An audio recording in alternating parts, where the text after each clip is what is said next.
The first top of the night. Double 18 shot on the ball. Oh, it's absolutely sensational. Perfect finish. Oh, brilliant. Big fish. Hello and welcome to a night of champions here at the Modus Super Series. The defending champion Marvin van Velzen is looking to make it through to a second consecutive Champions Week, while Scott Taylor is looking to bookend 2024 by lifting 2 Super Series ties. It's bound to be a big night's worth of arrows here in the southeast, but we've got 2 men of the northeast here this evening. It's Howe to Paul Nicholson, and come the end of the night, we'll be saying go away to Glenn Durrant. Gents, welcome to you both. Nico, we'll start with you because this is such a big night. You've got 2 former champions in the field. Marvin looking to defend his title, or continue the defence of his title, while Scott Taylor could bookend the year with title wins. At the start of this week, you looked at the lineup and you thought that this Saturday could be something very special, no matter who made it through. The strong players are here. And when you think about who hasn't made it, Jim McEwen, a series champion, one of 3 from this week, isn't even here. That's how strong the lineup is tonight, and I expect very, very big things. Does the cream rise to the top this evening? It feels like a different competition a Saturday night, and we had that sort of discussion before a dart was thrown on Monday, and we said some big hitters wouldn't be there. I'd be lying if I thought Kurt Parry was the headline act, but he's been brilliant. But I just sense it's a different competition tonight, and honestly, Henry, I really can't wait for it to start. 6 big names and some big games to come. These are the players in action this evening. Kurt Parry is looking to win a first Super Series weekly title. He's been brewing up to some big moments at the Live Lounge in 2024. The reigning champion, the Terminator, is back. He's looking to become only the 2nd player to qualify through to a Champions Week after winning the title. Scott Taylor, the Series 6 champion, looking to bookend his year with Series titles. He won the first Champions League of 2024. Can he win the last? Mark Dubridge, well, he's flashy, he's superb. It's big shots, big scores, and he's hoping for some big moments on this Saturday night. As for Scott Baker, he's still awaiting a Super Series title on his ever-growing CV.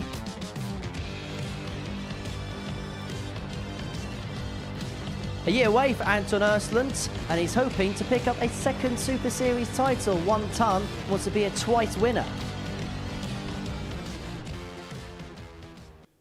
Tonight is all about the big hitters here at the Live Lounge in Port. So Group A got underway on Monday morning, and it was Kurt Parry that defeated and dethroned 3 champions to win that particular group. 26 points to his name. He's a player that's been brewing up to doing something special for a while, and this week he looked ultra special, didn't he? Yeah, he represented his country in 2010 as a boy. 2013 was a development tour. I mean, there was big things expected of Kurt Parry, but like the story of many dart players, and like family comes first. But honestly, it's a Rolls Royce throw, and I think I said earlier in the week that for me, it's the best Modus Super Series performance I've seen from someone. He really surprised me, and quite simply, KP went nuts. You've seen a lot of Kurt Parry this year at the Live Lounge, and every single time he's been here, it's felt like there's been incremental improvements. Yeah, I think that's a fair thing to say. Predominantly, he has saved some of his best stuff for Group B situations and has looked very comfortable under pressure. But that Group A campaign, that jumped off the page. And when you have got the amount of players and champions up against you in the first 3 days of the week, and let's face it, it wasn't really that close. When you do that, it gets everybody's attention. And if he is on an upward curve in 2024, who knows what he could do tonight? So Kurt Parry was the winner of Group A on Wednesday. The players were then divvied up into Groups B and C. Group B was what we were watching in the evening sessions. It was won and dominated, really, by Marvin van Velzen, who it felt like was getting better as the week was drawing to a close. Yeah, there was something niggling. It impressed me how mature he was this week, because sometimes you'll be on a crest of a wave when you just continue winning. We talked about horses for courses, in a sense that that stage has so many emotional memories, big successes. And sometimes darts is about, this was a real highlight, this 147. But Darcy's just a little reminder that it's not always paved in gold, and sometimes you just need a little reality check. He got that, but then went into Group B and played absolutely fantastic. And dare I say, a little bit under the radar this week. You've won 3 Lakeside titles. How difficult is it to come into a tournament defending for the first time? The word is expectation. No longer is he the outsider where, I didn't expect you to pick Marvin to win this week. Now he's expected to do well. And coming second's not enough for Marvin van Velzen now. So that's something he has to deal with. He's got the all-round game, great character. Be interesting to see how he plays tonight. As far as Scott Taylor is concerned, he just does what Scott Taylor does, doesn't he? He rocks up here. We don't quite know always what form he's in, but one thing you get and expect is a performance above a ton mark. He did that. He ticked it off. Gets through to Saturday by hook and by crook, ticks that off. And usually when it gets to Saturday, we see something good from him as well. Yeah, I expect big things from Scott every time he comes here. There have been some disappointments, we would admit that. But predominantly when Scott walks through the door, he's a man of few words, but he's a man of many big scores. And if you look at the stat sheet for the week, he has actually got the best numbers in a lot of columns. So we have to watch out for him. And when he won Series 6, it was a very important moment in his life to get a cash injection for his young family. Now that things have somewhat dissipated a little bit over the summer, and that maybe the pressure of that situation is gone, maybe he's back to do what he did before. I would not be shocked if he did. What did you make of Mark Dubbridge over the 2 days? I thought it was terrific. I thought it was absolutely terrific. Same answer as he gave to Scott Taylor as well. I'm not sure how I'm playing, and then rocks up and hits this 164 here because his scoring was for fun. His doubles weren't great, albeit we're just looking at a spectacular finish there. I thought it was a real delight. I loved his interview last night because I understood where you literally, there's a dartboard there, he knows he should practice, but instead he'll watch the TV because the fire in the belly's not there. We might have reignited something in Mark Dubbridge, who's in the venue early, practicing a lot. I think he fancies his chances, Well, let's have a look at Group C. That was what we were watching in the afternoon sessions on Thursday, Friday. Scott Baker winning it. He had a perfect first day pretty much. Kind of tailed off on day 2. But is he the type of player, Nico, that we've seen played some good stuff here in the past without perhaps winning a trophy here in the past? Yes, that's very fair. But what he's done this week is he's not played well, but still won the group by a distance. And you've got to be a really crafty player to be able to do that. Have we seen the best from Scott Baker on Saturday nights? No, we haven't. So we have to say to him, can you come here on a night of champions and do it against the best that we can offer? If he doesn't even get through his group tonight. But you've got to give him credit. He's in Saturday night once again, and he has won that group by a couple of wins. So Scott Baker into the finals. He's joined alongside Anton Ersland. Now, he was somebody that you tipped right at the beginning of the week. He was a 16-1 outsider before a dart was run. Firstly, what was it at the start of the week which you liked about Anton in terms of value price? And secondly, how do you feel like he's navigated the field this week? I'll just give you a couple of names of the players he's beat this year because he talks a lot about the fact he's on the Nordic Tour, he's playing Development Tour, Challenge Tour. He's beat John Henderson, he's beat Dirk van Dijvenbode on the European stage. He's played Nico Springer and did really well against them. He's beat Vessel Nyman. And all that's in the past sort of 8 weeks as well. And when I was just looking at the stats last Sunday night, I thought he was the value, not necessarily my pick for the week. He was the value at 16-1. And literally, he qualified on his last dart. And we had that wonderful moment with that realisation that he's qualified. And this is what this game can do. He showed no emotion whatsoever. And at this point, he's still not sure. He knows it's close qualification. So he drops to his knees because he knows it's, am I through? Am I not? And all of a sudden, just watch for the finger point here from the referee. You'll just see him look over right now. The finger point comes, there it is. And there's the realisation I've qualified. And I'd waited for that moment all week. So Anton Ersland completes the 6-player lineup for tonight's final here at the Live Lounge in Portsmouth. As ever, we split the field up into 2 groups of 3 this evening. These are the groups that are in play. I'm going to give you both a group each. I'm going to start with you, Nico, and start with Group 1. Kurt Parry, Scott Taylor, Anton Ersland. Kurt was so good in Group A. Scott's usually so good here. Is Anton Ersland perhaps, even though he's won a week, the little bit of the unknown quantity? He's the one who was probably, at this stage, the one who isn't going to make it through. When he won his week, he did get a little bit fortunate towards the end. He might need the same kind of fortune if the prime Parry turns up and the destructive Scott Taylor turns up, Östlund either ups his game or he's not making the semis. In terms of the other group, and we can have a look at it again on the screen there, Marvin van Velzen, Scott Baker, Mark Durbridge, what's the big separating factor Well, there? first of all, I'm glad Nico got Group 1, but he put that together absolutely perfectly. That's the group of death. But, you know, Group 2, you've got the reigning champion there. Scott Baker did have a bit of an injury on day 2. I'm sharing accommodation with him, and he was a little bit angry or upset, and I know he's been resting an awful lot today. That could play a decisive factor as well. Dudbridge would be the romance, but I see Van Velzen winning his 2 games in the group. Well, let's have a look at the odds and see what the bookies think for the evening's action. They have Kurt Parry out as the 5-2 favourite. Marvin van Velzen, the defending champion, is at 3-1. Scott Taylor, former champion, here at 7-2. I'm going to ask you both about the odds. Start with you, Nico, and your assessment of what the odds compilers have said this evening. I'm not surprised to see Kurt as the favourite, considering how good he was in the first 3 days of the week. But there's a couple of positions there that are quite unusual for me. Mark Dudbridge at the outside, I find that quite perplexing. I know he's missed a lot of doubles this week, but he's been playing better than Scott Baker. So if you want to look at someone in a value column, like Glenn was mentioning about Anton earlier at 16-1 for the week, 9-1 for Dudbridge, for me doesn't make sense, but it might in about 3.5 hours. Marvin van Velzen could become just the second player this evening to qualify for a Champions League after winning the title. Luke Littler's the only player done it. Of course, he went on to defend his title successfully. Can Marvin do so this evening? Oh, absolutely can. Like I said, he's going to have to do it the hard way. It's one of the best Saturday nights we've been involved in. Just watch out for that Group A as well. Marvin's just in that Group 2 where, again, that word, he's expected to come through that one. I think the draw's been quite kind for him. Expected to get to the semi-finals, then anything can happen.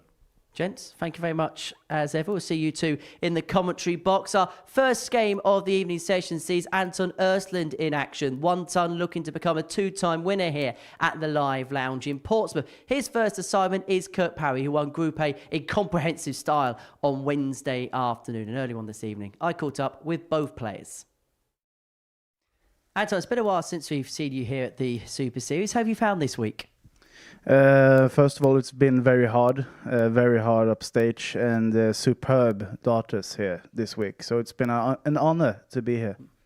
In terms of coming back here after a while, does it take you maybe a couple of days to readjust the environment, readjust to the intricacies of this tournament, the different things that happen here? Well, yeah, as I said yesterday in my first interview, it's super quiet up there, and I forgot about it. So it took a couple of minutes and a couple of days, obviously, to feel a bit comfortable upstage. Do you feel like you've been getting better? Your performances have been getting better as the week's gone along?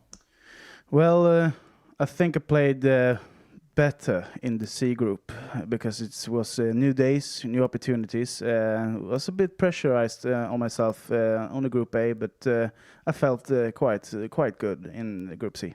What did you put that pressure in Group A down to? Only in my mind. It's only me pressurizing myself. That's the only main thing. What has start's been like? Because obviously you came here, you won a week, you then got through to the Champions League. What start's been like since we've seen you here, since you played at that Champions Week? Well, I've been playing a lot of PDC tours. I've been on PDC North Baltic and the European Tour and the Challenge Tour as well, and the Development Tour. So there's been a lot of darts. So I've been practicing for a lot. I've been playing a lot of darts since I was here last time. And if you win tonight, would it feel like you've never been away from this building? Well, if I win tonight, it will be like just a lovely evening, like the last time. I wish you all the very best. Anton, good luck tonight. Cheers. Kurt, really good week so far from you. You must be really happy of how Group A panned out. Yeah, it was a really tough group, and to come through it, I was very pleased actually. I didn't expect it, but I knew I could sort of mix it with those boys, so I'm just glad that I played somewhere near where I can. What was the most pleasing facets of your performances in Group A? What impressed you the most about your game? I think my finishing was a hell of a lot better than it's been since I've been here. I felt I was a little bit more consistent as well, scoring-wise. I always hit big scores, but they don't seem to happen enough, which I feel like they did, and I think it helped me out with my confidence there. Do you feel like a player that's improving all the time and maybe slowly brewing up to something? Yeah, Started putting a bit more effort in, so I'm sort of working towards building it up and trying to get somewhere where I can compete at a high level. So yeah, it's nearly there, but not quite. When you say high level, is that Q School in mind, possibly? Yes, definitely. Yeah, I'd love to be on the tour, you know, and be in the room with all the quality that's there. I haven't been able to yet. I've dabbled on the tour a bit, but yeah, to get my tour card and be on there fully, it's just the start there. But yeah, it's what I want. We know it's a family thing for yourself, and Glenn's been mentioning about the hand on your shirt. This game's a real family thing for you, isn't it? Yeah, for me, there's not really much point in me doing it unless it's for my partner and my kids. It's if they weren't behind me as well, I don't think I'd be here and playing like I can and I do. So yeah, it's all about family for me, and yeah, that's most important. Right, finally, you know what I'm going to ask? I know. Them, those shoes. cobblers. What are they Yeah. about?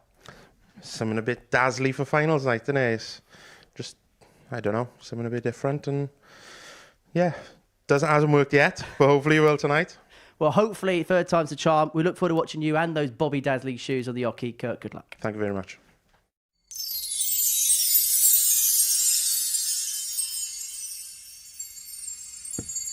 First Max, and look at this. Oh, sensational. It's on.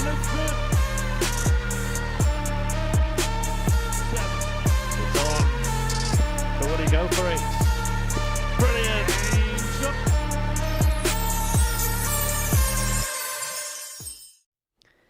There's certainly Bobby Dazzlers on the feet at Kurt Parry. He's hoping he's got the tungsten twinkle shoes, and it'll be a case of strictly come darting this evening. He takes on Anton Earthland, who's looking to make it through to a second Champions Week in his third Super Series appearance of 2024. It's Parry against Earthland, our first game of the evening session. Paul Nicholson is in the commentary box for all of tonight's action, and he is alongside Glenn Durrant.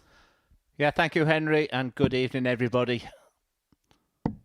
We did label it on Monday morning as a week of series winners, proven winners, bags and bags of talent.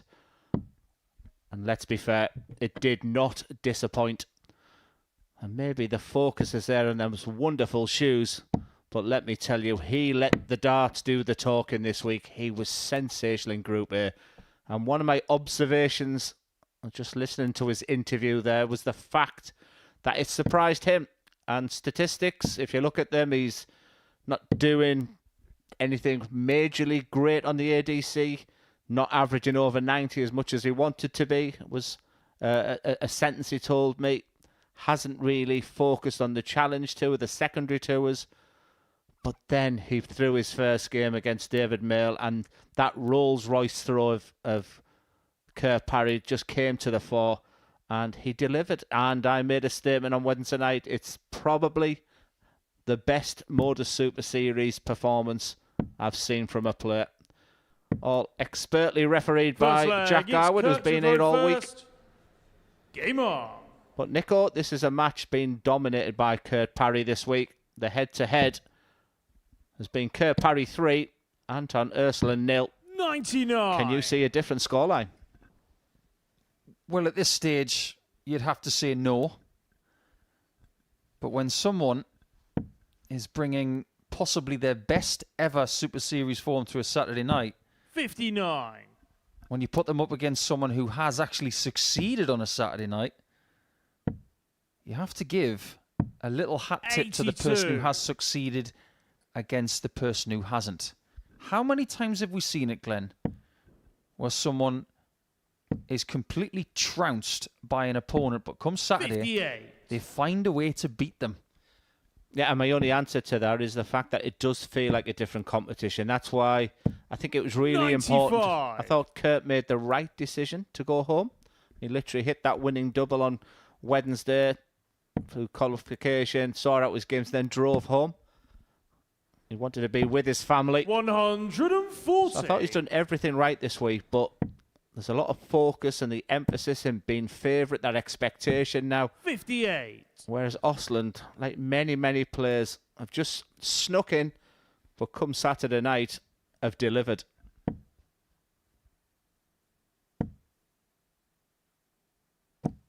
81. That's a bad Kurt, deflection. you require And it 167. gifts Kurt Parry 6 darts from this position. 131. That's pretty much what the doctor ordered. As soon as he doesn't go for the treble 19, he's thinking leave a double with these 3 darts, and that's exactly what he's just done. 131. This is the version of Kurt, you Osland we require were expecting all 36. week.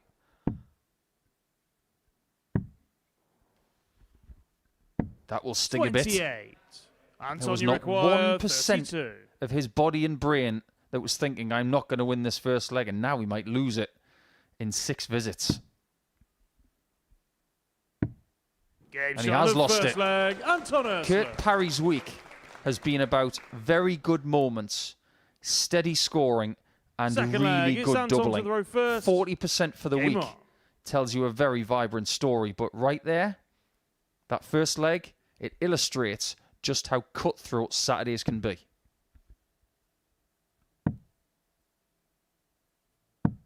$58. Yeah, you've got one player who's absolutely battle-hardened this year.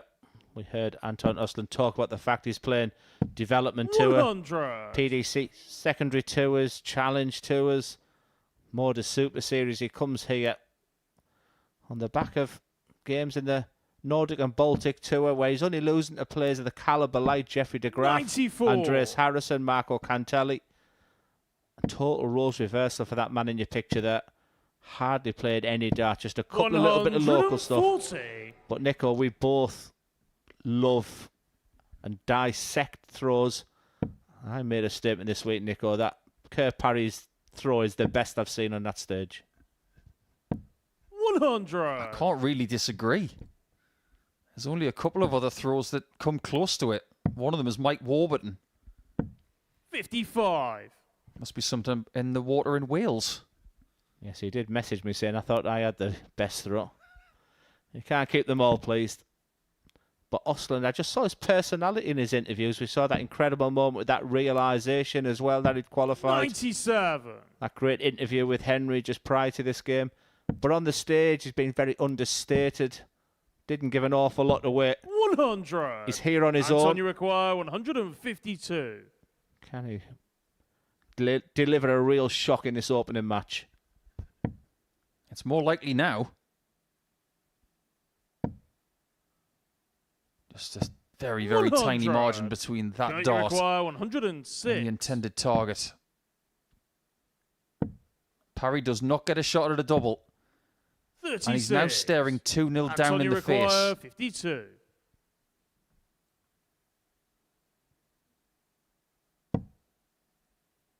Double 8.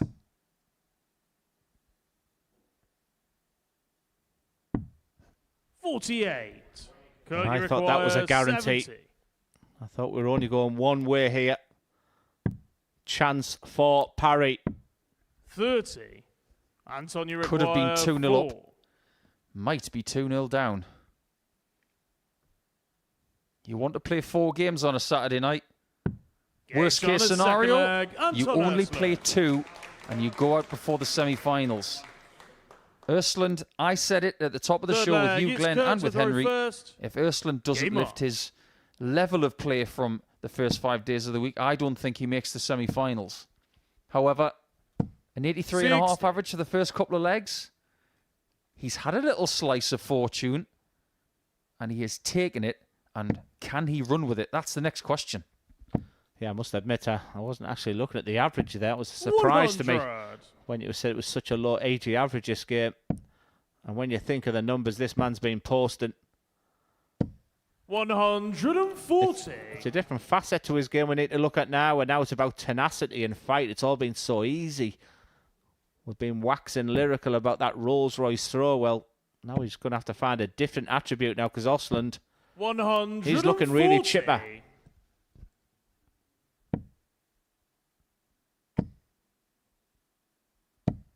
Well, the Swede is wearing IKEA colours, so I wonder if he can chip away and build something tonight. And maybe, off the back of being inspired by his countryman Andreas Harrison, who has won a Challenge 60. Tour event today. Kurt, you require 161. But this third leg It looks comfortable for Parry at this stage. 99. But then again, leg one did as well. And he fluffed his lines on double 18 and double 9 there. Yeah, it's just 0 from 3. It feels more for Kurt Parry, doesn't it? But it's the fact now that the opponents are going to be right behind you. And after this scoring phase here from Osland, he'll be right behind him again. 139. Pair of 62s, but it's Parry to have the first attempt. 42. He's missed it high, and now he's Antonio missed it low. requires 62. And as a result, Östlund can take himself within one leg of the ideal start on Saturday night. Well, he went for that treble 12 again, which we've seen him do all week. I just felt in them circumstances, give yourself an opportunity.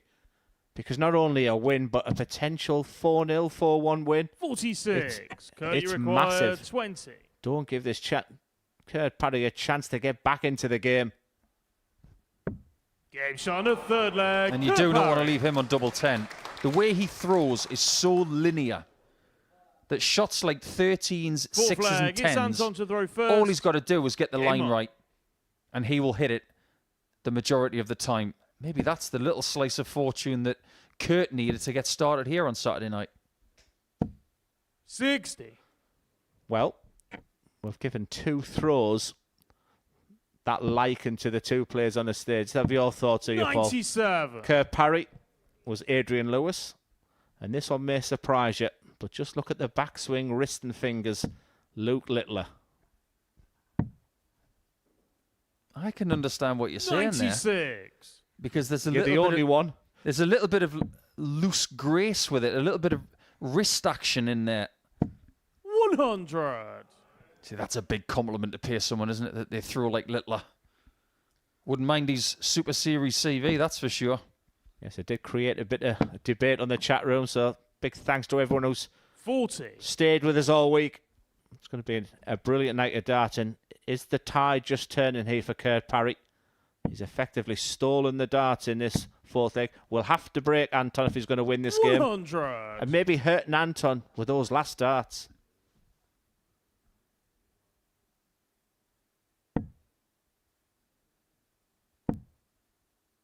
Isn't going to get to a finish now, 126. but it's still a brilliant effort. Kurt has found himself in advantageous positions in this match, 100. but he needs to find himself in a position like this just a little bit more if he's going to get through this, because it does feel like Östlund is getting better as the game goes on, 139. scoring-wise and Kurt, you approaching. require 104. What a pivotal moment in this match. He needs a treble. Treble 16 was the shot. It might be a 64. surprise to many. Anton, you But require Östlund 40. never doubted his ability this week. He left it right to the last moment. And this tops puts him in a terrific place in this match. Now he's swaying the big dart. 33. Kurt, you require 40. They've both had a slice of fortune. No But score. Parry, because he can get those darts so close together, Anton, you require he 7. almost threw that third dart too well. The game is so easy when everything is going right and you're winning games. He knows the importance of this match. Things aren't going right for Parry. Will it be punished by Östlund? Again, is that a friend or is that a foe? Can he see enough of it? 3. Fluffed Kurt, his you lines. require 40.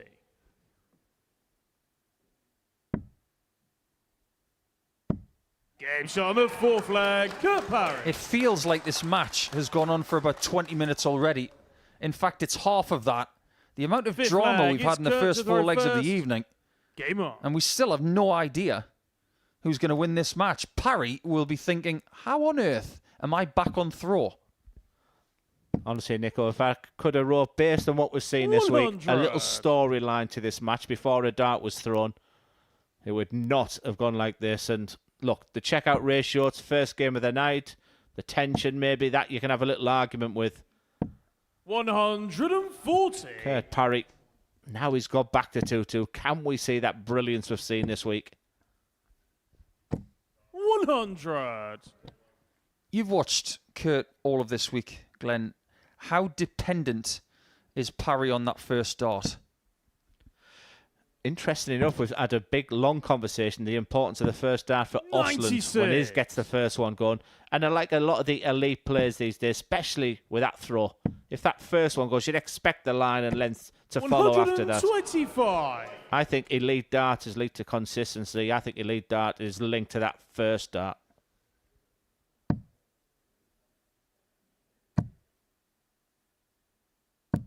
That's pretty good. He will have a shot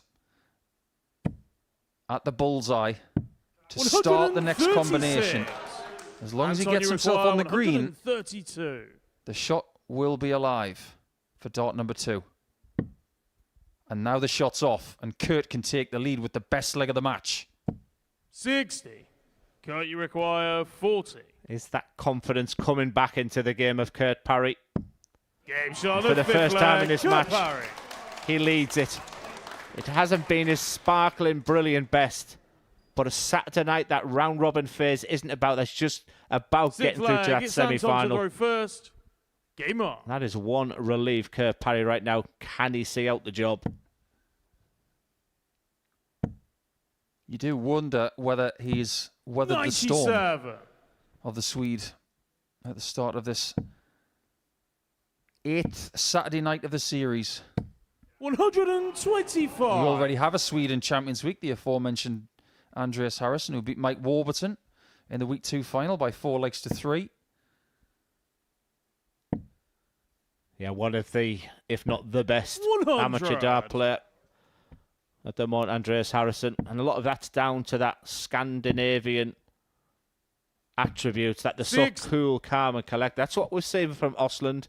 There wasn't an awful lot of reaction from those chances. Will he regret them?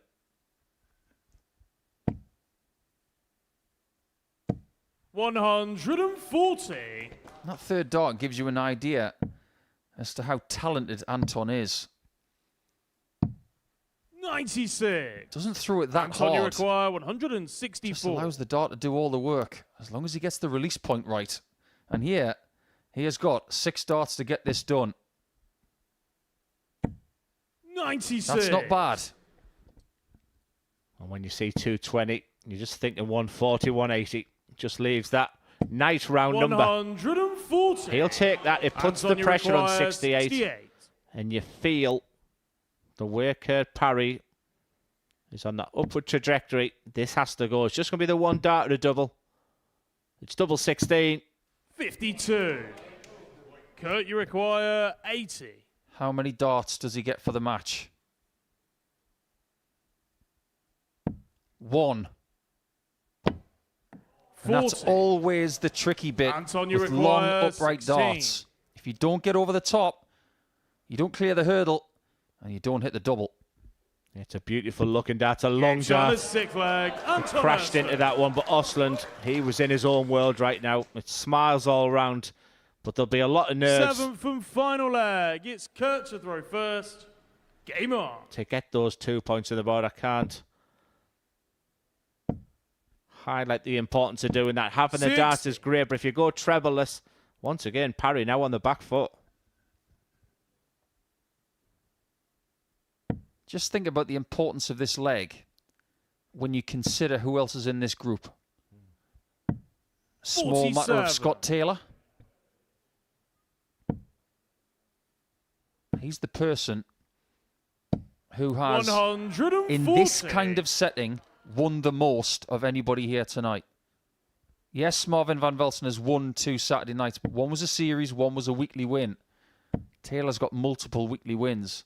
He is not the kind of person you want to have to beat in your second game to get through to the semi-finals. 90. It will be Anton who will play in game 3. Pretty much Kurt Parry will know exactly what he'll need to do in that last game against the brilliant Scott Taylor. This one's not just finished just yet. If you can find another treble, 84. it would have been even, Stephen. Just a little gap here of 50 points for Parry. One treble maybe might just be enough. 60.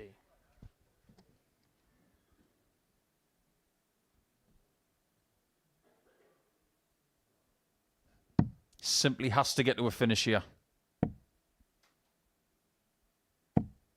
It's a finish, all right. 139. And it's a bit easier than 151. 151. Hold on a minute. Hold the phone. 111. That would have been magical. Anton, you But require now this 130. could make this game disappear. What an effort. Once again, I don't even sense that Osler knew what exactly happened. He was preparing for this. What a way to win a game. Anton Ursula. That game went from one to the other. It flip-flopped, but the Super Swede found the answer once again with that stunning bullseye. Kurt Parry slow out the traps. The Swede led 2-0 in that game, and you felt that Kurt Parry did all the hard work by getting the game back to 3-2. He missed that 1-5-1 on tops. Fine margins, but it's Anton Ostlund with an 89.09 average. The match got better as we went along. And who did we think we'd be saying at this early that Kurt Parry's got a lot to do to qualify from here, because the other player in that group is Scott Taylor. That is the group of death, but it's Ostlund who wins the opener as we move on to Group B. It's the reigning champion. It's Marvin van Velzen against Mark Durbridge.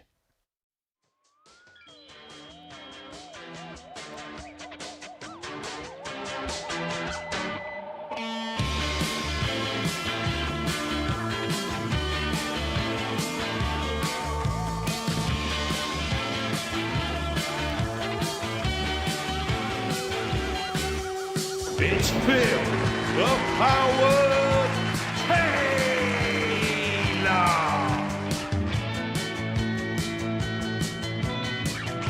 Dazzler, Glenn Durant.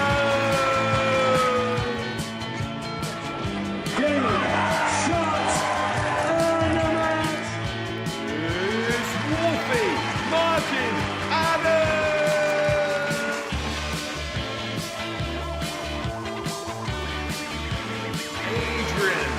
Jackal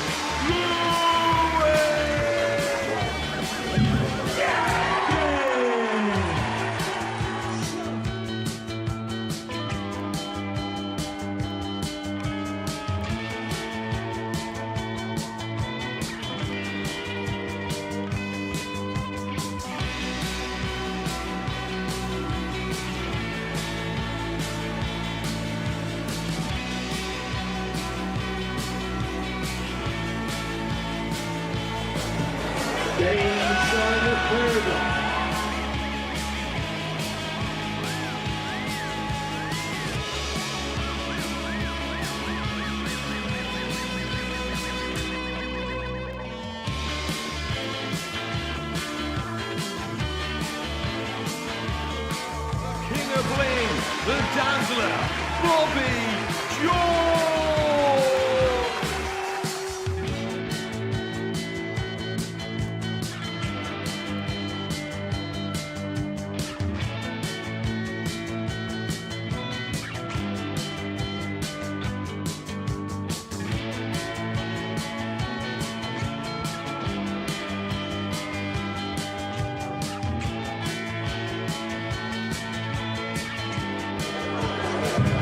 Game, shot, and...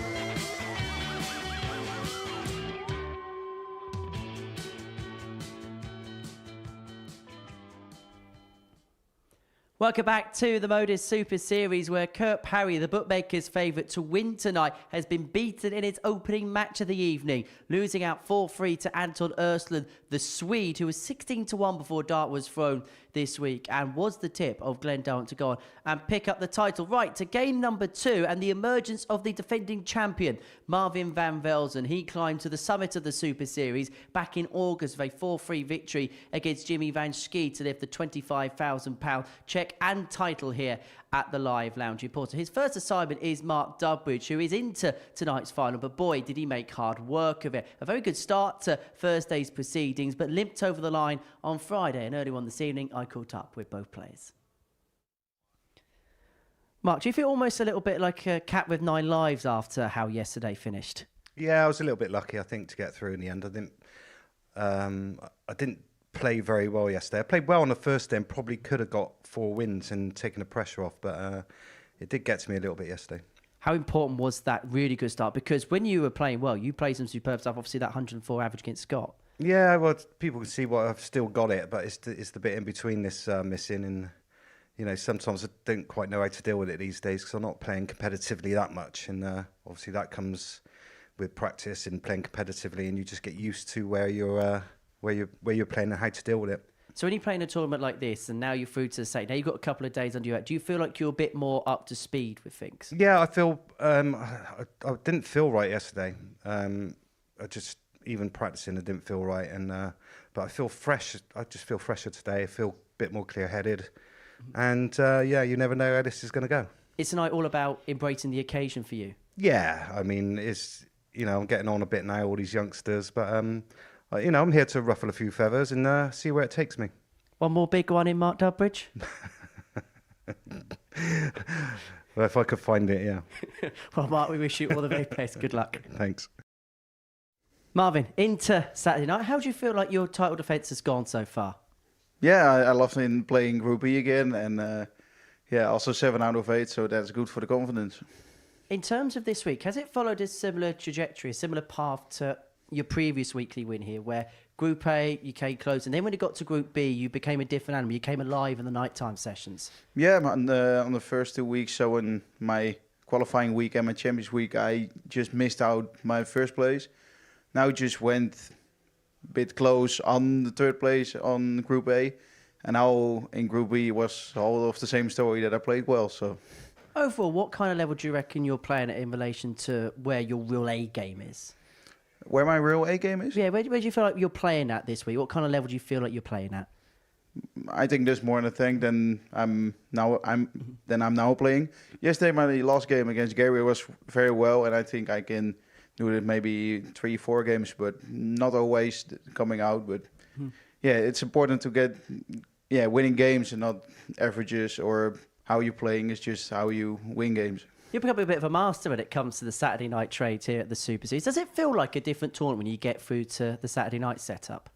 Yeah, it's like how you just go into Saturday night, and then on Saturday night it's all another story. It feels like another tournament, and yeah, that's the most important one, Saturday. Marvin Army here? No, kind of. Yeah, none. So, but they supported me all week and also at home, and they were now really busy at home, so it's normal. It is not that close, though. And my little brothers, of course, him in here, so. Well, with the Marvin Army here or not, I'm sure they're going to be supporting you in good numbers. Marvin, all the very best tonight. Good luck. Thank you.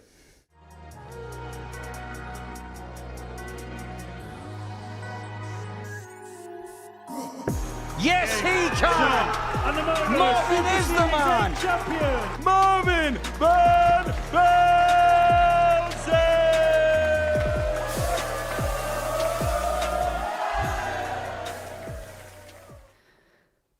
And for the BDI amongst you, Marvin Van Velzen is wearing the same shirt here as he did when he won the title at the back end of August. His first assignment, Mark Dudbridge, who feels like he's a little bit lucky to be here this evening when you consider the amount of lies he had to use up because of his run towards the line. But Dudbridge has shown flashes of brilliance. He's had an average of 104 this week, and he's looking for one big night here at the Live Lounge in Portsmouth. Two men who've had plenty of big nights in their career, Glenn Durrant and Paul Nicholson, and they were decent at the darts as well. I think Marvin Van Velzen, Henry, is looking for a very big night. He'd love the opportunity to defend his title at the beginning of December. But his first job is to go through Flash. And in a Flash, he could be in the semi-finals if he wins his 2 games in group number 2. But I'm sure he might not say it out loud, but there's a small portion of him that really wants to come back to Champions Week to have a crack at getting 2 titles, because there's only one person who has done that to date. First. Game on. And when Littler did it, he did it back-to-back as well. You think Marvin Van Velzen's got a really good chance tonight, Glenn? I can't disagree with that. he's been a little more understated. I think there's been a lot of 97. personalities. I don't think we've been talking about him as much as we have previously. But I'll tell you what I did notice there, Nico. Mark Durbridge, we used the word experience. He walked all the way back to him, looked at him right in the eyes.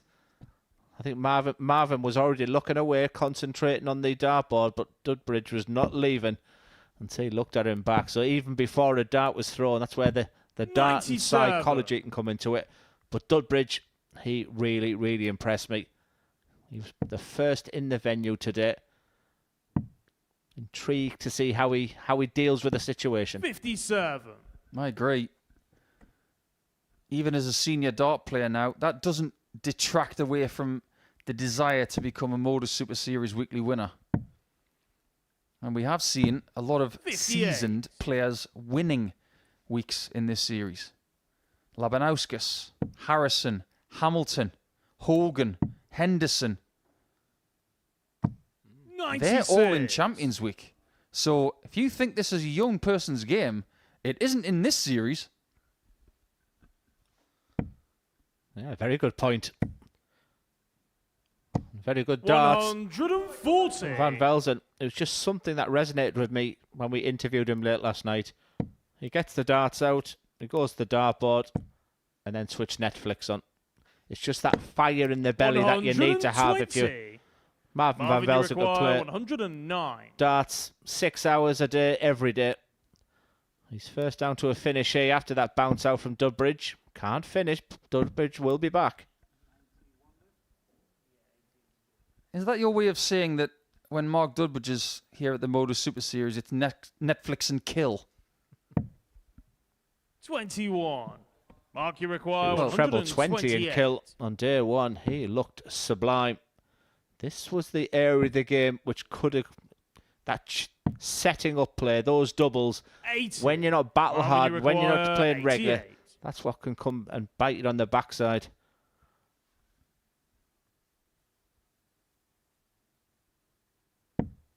Needs to guarantee the bull.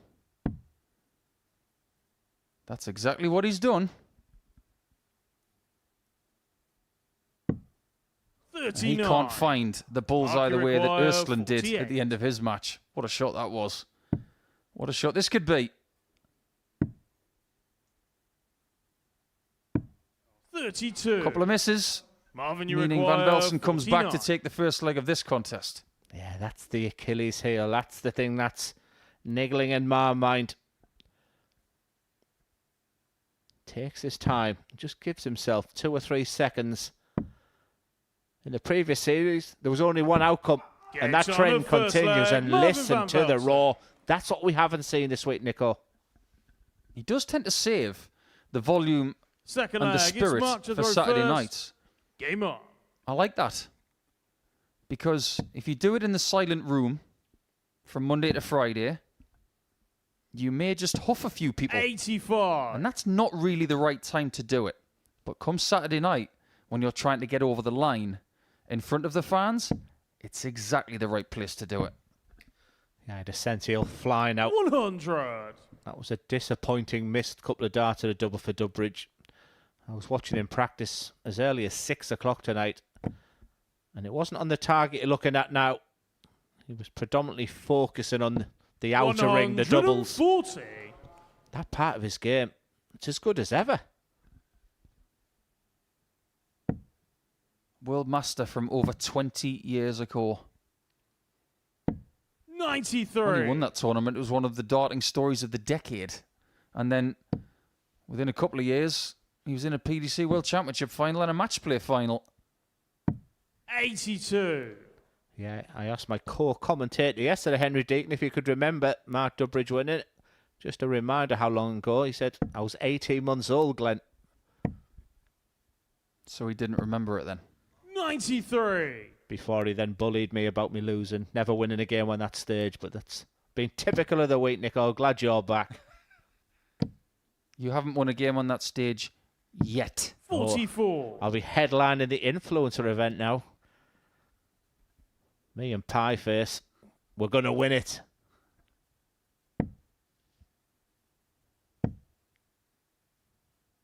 That's a really good 140 from 140. Marvin. Mark you require. Huge pressure on this 150. 150 for Flash.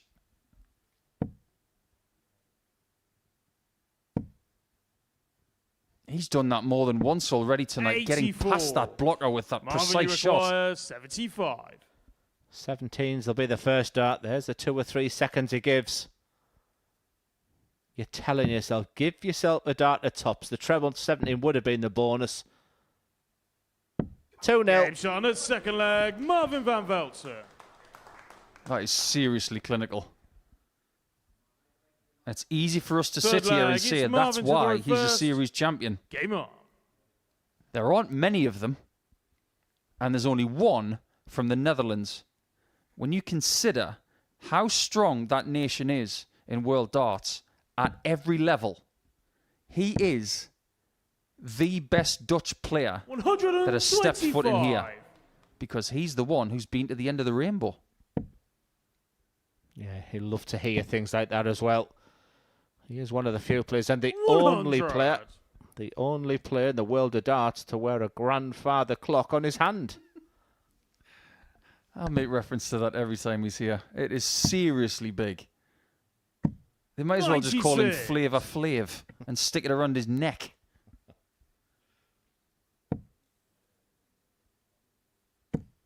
You know, I was saying that Anton Östlund was probably motivated by 59. Andreas Harrison winning a Challenge Tour event today. What about former weekly winner here at the Modus Super Series, Alexander Merckx? Not only did he win a Challenge Tour event this afternoon, but he made the quarterfinals 100. of the second one, which means he's in a provisional spot for the World Championship at Alexandra Palace at the minute. That might change tomorrow. 41. Yeah, and that pathway of many of the players stems from that stage at these players. Just look at the size of that. That's what you get when you win a series. A time machine. Looks like it was built by Orson Welles, that thing. Well, you get the sense it's not back to the 140. future for Marvin van Velzen. He knows the best years are still ahead of him. He knows what he wants to do. He's driven. 57. He's motivated. Marvin, you require 40. He loves to succeed. And he's a dart away here for a big 3-0 lead. Game shot at third leg. And Marvin double top van Velzen. is suiting him down to the ground. And if he keeps playing like this, he's going to pound Fourth Flash leg, into the it's Mark ground. to throw first. Game on. This will feel very familiar. Week 10 of the previous series, he went through 100. Adrian Gray in the final and in his group. He took out Nathan Gervin in the semi-finals and a small matter of Chaz Barstow from Winchester by 121. 4 legs to 3. And I believe it was that game that night that lit the touch paper for what we've seen from him over the last couple of months. 100. Well, it's been well and truly licked since then. But I tell you what, I am smelling game 2 in this one. I think it could be a shootout between Dudbridge and Scott Baker. I expected Van Velzen to win his 2 games in this round-robin basis. So it's not 45. too bad for Mark Dudbridge. I mean, it's the worst-case scenario, losing your opening game 4-0. I think in the back of the mind, Dudbridge will expect Marvin to beat Scott 29. Baker. But it's a dangerous when you get to the realms of that you're worrying about other players doing you a favour. When you've won 7 of 8 games in Group B this week, 81. your confidence will definitely be lifted. If you look at their weekly win percentages, Marvin is at 65%. 45. Mark is at 50%. But I think that doesn't tell the real story, because Marvin's win percentage was a good 20% better in the second group. 95.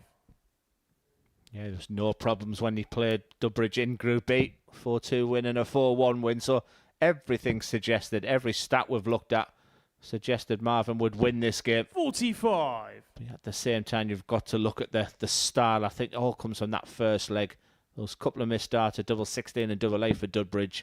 And since then, there's been only one result. 119. That is seriously good from Marvin. He will see that, and everybody on planet Earth will see that as 3 perfect darts. Marvin, you require He only needs 40. one more. It's been a super performance. After that little wobble in leg 1. Double five's been kind this week. 35. Mark, you require For some reason, I expected him to 138. hit double 10, like he did to beat Jimmy Van Skee at the end of the last series. After 3 mismatched darts, 58. Marvin, you require he's got to tackle 5. one of the smallest checkouts on the dartboard, taking a 4-0 victory. Yes, this will really settle the reigning champ. There's the strategy that he uses. Just gives himself 2 or 3 seconds. Never once taking his eyes off that Game double shot 2. and the match, And what a Marvin start Van for the Velzen. reigning champion.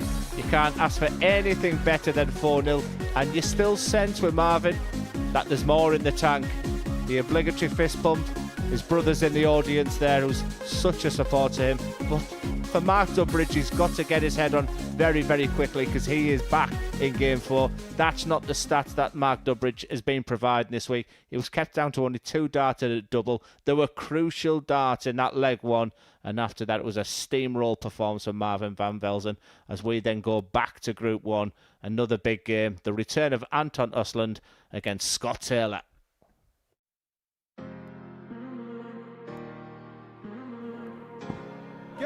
Very good dart. He's done it. Not today. Yeah, there was a chance, but there's no chance there. FG's taken over here, and he's Definitely not him. It's definitely he thinks not it's him. it. Hold on. Yeah, no, I'm not giving you. The back end of the leg here, and it's not going to go the way I thought it was there. I was about to mention the fact that we do have that rule in place. that is a great marker and a great win for Ginge, who goes through. Oh, he's found it away days. He couldn't find the treble, but he can find the doubles, and he's found himself in the next round. Great dart, and I can't help but think that double 7 now. Oh, and he's found it. Sean Nyland has knocked out Darts for Fun, the favourite for the singles competition and the winner of the pairs. I think Is too bad an idea considering how the first 18 darts have gone for Ellis. Is this the first time we're seeing tag team darts?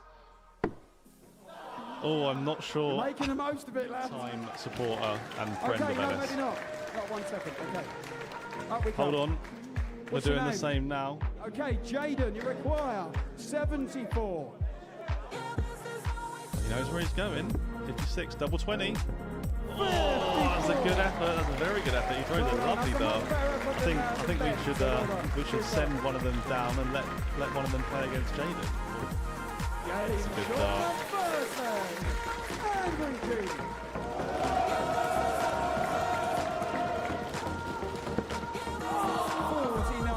Plenty of dartboard to use for one of the most unorthodox ways you'll ever see a semi-final being won. And that is good. It's a nervy game, a nervy encounter. He is the favourite now to go on and win it, and he's trying to get... Struggled today with a bit of nerves. And that extra moment, that little bit of pause, that little bit... Second dart. Calm down a little bit, just to relax into the game. Oh, hold on. Yay! We have the first one from an influencer. It's one of them things he either loves or hates in a darts time. And he loves it! But that is... It's Angry Jim!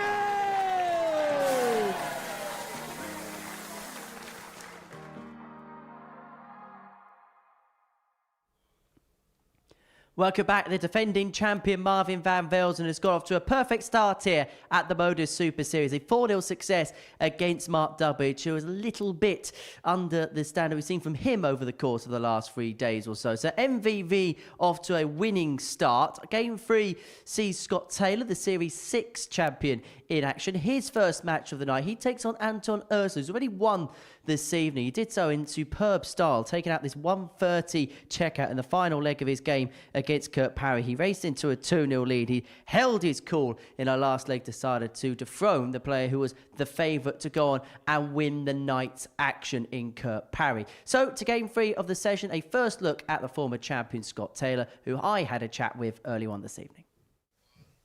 Scott, into another Saturday night. What will be your overall assessment of the week as a whole? It's gone about as good as I could have hoped for, really, not being playing. It's been a tough week.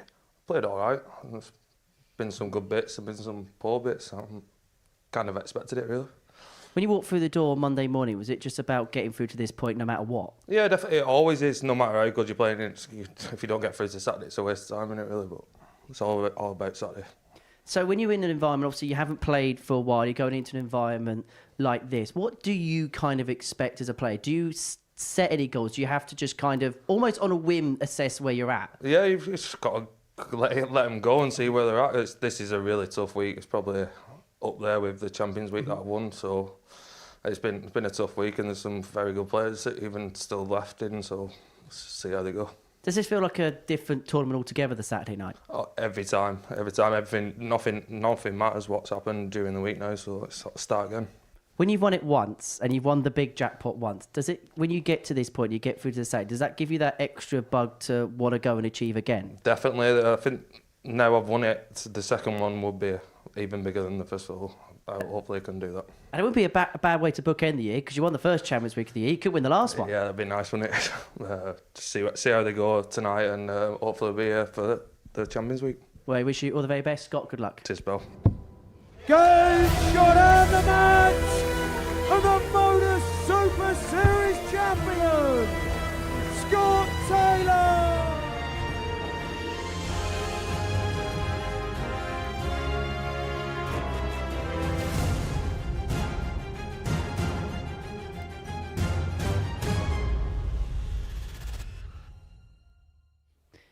Well, the first time was so nice. Scott Taylor's looking to do it twice. He's looking to bookend his year with Super Series titles. He won the first Champions Week of 2024. If he wins tonight, he'll be in the last Champions Week of the calendar year. However, he takes on Anton Ersland, who has already won this evening in a last leg decider against Kurt Parry. Victory for him, then he'd confirm his passage through. It would mean that Game 5 is a straight shootout. For Taylor, a win here puts himself in a good stead. Watching this one, Glenn Dummond and Paul Nicholson. Many thanks, Henry. And when you've got two players like this who have won on a Saturday night before, albeit Scott Taylor has won multiple times on a Saturday night, this is what this place is now all about. When we came here 2 years ago, we talked about who could step up onto the stage and start to perform better ladies and gentlemen, than our previous studio. First leg, it's Anton 2 years later, Game on. we are seeing more matches like this on a Saturday night than ever before. People who have done it before. This game, Glenn, is all about replication. And in the case of Anton and Scott, it's about being the last man standing 96. again. Well, he threw the first start on Monday morning, Nico did, Scott Taylor, but he's been on a real mini journey. If you have been with us all 96. week, you'll know the fact that Scott Taylor has not picked up a dart for weeks. He's not playing competitive, hasn't been practicing, and literally did not know how he was going. Well, on Monday, the throw looked like he was just throwing the dart just a little bit too hard. And on Tuesday, he almost boiled over. He was attempting to punch the board with frustration. 83. And then he played Anton Ersland round about 10:30 on Tuesday morning and produced a 107.36 average and then didn't look back after that. And if it wasn't for the brilliance of 57. Kurt Parry, if it wasn't for the brilliance of Marvin van Velzen, he'd have topped either Group A or B. I think, Nico, he's been terrific this week. 47. It reminds me of the very first Super Series champion, Conan Whitehead. After winning that title, life took over. And he didn't practice, 140. didn't play competitively for a while. But when he came back, he won on a Saturday night immediately. Taylor is from the same sort of mould as Whitehead. Anton, you require 148. Just give him a couple of days and he'll be back to normal. But this is all about whether 6. Taylor can stop Ersland. Scott, If he you doesn't, require 154. Ersland will win the group. Yeah, one person watching with real interest will be Kurt Parry. Double 17. He's hit this already this week. 137. Well, we like to call it the lesser spot Antonio with double require 17. The least 88. hit double on the dartboard. But Osland, is he having one of those nights where he's grabbing the scraps, snatching these opportunities? Been a bullseye before tonight. Game shot on the first Incredible. leg. Anton Ersler. Understated. No one really talking about him. And he holds those darts, Second as you can leg. see, It's like Scott a, to throw first. Game on. like a claw. And right now, things are just going his way. I think there's a story brewing 57. that we've seen so many times. Yeah, he does hold those darts like Freddy Krueger, doesn't he? Or like Edward Scissorhands, but scrap that nickname, 1 ton. 100. I've never liked it. I think it's just a bit vanilla. So after the last couple of legs that he's won, just call him 1 bull. 100. He's needed 1 dart to hit the bull twice in a row. And now, 3 more legs in this contest will see him through to the semi-finals on a Saturday again. 140. Yeah, the only thing I asked for in this week was just a bit more personal, but typical that he doesn't put the vice-like claw grip on it when we're looking, but I just asked for a bit more personality on the stage. But how many Swedish, Finnish, Norwegian, Icelandic players have we seen where you want to see a little bit more from them, but it's just part of their culture of playing, their personality. They keep it very much inside. Yeah, you don't play cards against someone from Scandinavia because they've got ice going through their veins. 70. And that's a pretty good trait to have in Antonio darts as require well. 161. As the Swede looks for a 12 darter. In typical fashion. Another bull. He hasn't got a hat-trick. 123. He's not Henrik Larsson. Scott, you require 139. Yeah, this is a very, very tricky finish. You're spraying the darts all over the board. 99. A lot of people in the know felt Antonio Scott require Taylor 38. and Kurt Parry would get through this group 1, but Anton Osland, this double 16 for a 2-0 lead. He's looking Game shot on the medicine. second leg. He's looking Anton Ersler. decisive. He's looking very, very good. Third leg. It's That Anton to he throw is. first. Game on. Because that first game against Parry was so tight, just to be doubly sure that he's in the semi-finals, he's got to win this game. It's not about getting 3 legs. If he gets 3 legs, 60.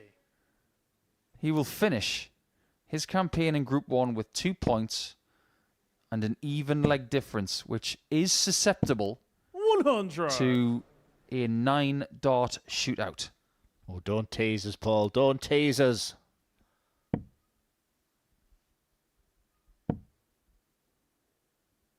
It 100. was actually Taylor that was saying in his interview that Saturday nights, it's completely different. And what we've seen over the last 5 days 125. from Scott, good average, high 80s, 170 finish this week, lots of maxes. But come Saturday, it could be 100. the unusual suspects that prevail. It happens a lot. It's not how you start, it's how you finish at the Modus Super Series. 100. Are we sensing something? Is there a bit of panic in Scott Taylor? I don't think so, looking at his demeanour right now. I'd agree with that because with his experience in this place, he'll understand that even if he loses this match, he's in a 1-game shootout with Kurt Parry to make the semi-finals. 140. I'll save it for the next Antonio leg, but there's require someone in the chat room who's 141. asking about you, Paul, all the way from South Africa. We'll save that one for the next leg. Oh, this is incredible. This is outstanding. This is Anton Osland at his very, very best. It truly is. First.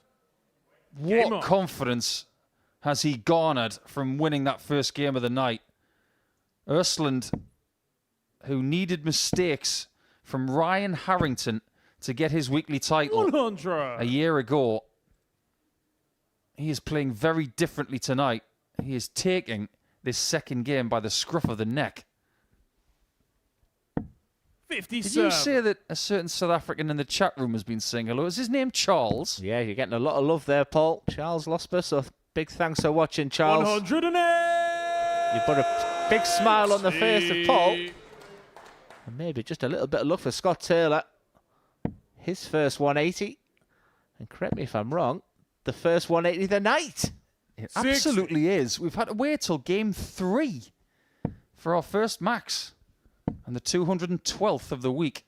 It has been a week, Glenn, of lots of 180s, but they've been teasing us as we waited for the first one. Yeah, almost record breaking on Monday. But the highest of the series. 125. Scott, you require 138. This just getting better and better, and it has been a week of 98. some phenomenal finishing from Scott Taylor. But is the scenario, Paul, the fact that we're looking at a Scott Taylor, Kurt Parry straight shootout? 59. Scott, you require 40. Or will Taylor win the next 4 legs? Game shot of 4th Make leg, that Scott 3. Taylor. Zero hesitation from a dart player that has proven Fifth leg, already it's this Anton to year go first. that he has got a Game on. ridiculous engine. He's 104 in the average and he's losing 3-1. Remarkable. Yeah, there's just a little telly over his shoulder there.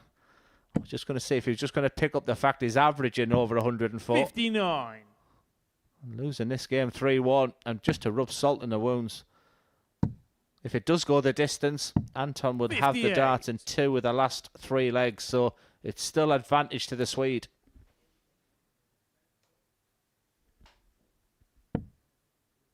I don't think I'll ever forget when Taylor won his series. 56. He won week 12. And he did it in a week that had some ridiculous darts attached to it. And then the following week he came straight back, played 59. another 6 days. So that was 12 days out of 13. And when speaking to him after he got his hands on the trophy, he looked finished. He looked like he didn't want to look at a piece of tungsten for at least a month. 100. Yes, I played 20 legs in an exhibition last week. I didn't want to look at my darts for a fortnight. 97. He's scrapping away well here. At worst, he's got to keep pace with Anton. If he doesn't, he will be looking at that shootout game with Parry in game 5. 41. Yeah, a little slight reaction there from Anton, and let me tell you, that is the bare minimum you get from him. Scott Taylor will just be running his own race, but he's so good at that. I 140. pretty much already concluded this. That Group 1 is going to be determined by a shootout between Taylor and Parry. But all of a sudden, Taylor's just 140. clicking into gear. Scott, you require 147. This to reduce the deficit to 1. 100. Anton, you This require is now a very 105. risky situation, but it could be very profitable for Östlund. He's 60% on doubles, but this time he doesn't even get a shot at one. 89. Scott, you require 47. This to go back on throw. Game shot on the 5th leg, Scott Taylor. He reduces that deficit to 3-2 now. Still 2 away though, Scott. Still advantage Östlund would have the darts in the last leg if it does go that distance. But hey, listen, Paul, maybe I concluded this game too early and it was you that said, unless Scott Taylor bangs in 4 legs. Well, he's done half of it already. 6th leg, it's Scott to throw first. You don't often see Scott Taylor smiling on a dart stage because Game on. more often than not, he's too busy scowling. This is a very aggressive-looking dart player. I mean, look at the turn of the lip. It's almost Halloween-like. 85. It's as if he's walking down London Road in Portsmouth and he's feeling a bit peckish and a certain bakery's run out of steak bakes. Now, if you're hungry in this environment, 100. just keep hitting the 60 and keep hitting doubles and you will feel one heck of a lot better. I wish you hadn't mentioned steak bakes. It's 96. taking my mind off this match now. Yeah, it's almost Elvis-like, isn't it? Where that lip's going up. And honestly, that was more of a snarl Monday, Tuesday. It's almost like he's simmered down a little bit. 100. But has he been sent to Jailhouse Rock? Well, if we're going to go down the music angle, I think right now Scott has every right 100. to say SOS because the winner's about to take it all. And the Swede could kick back after 2 games played and guarantee his spot in the first semi-final. 43. If he takes care of 178 and Taylor doesn't get rid of this in 6.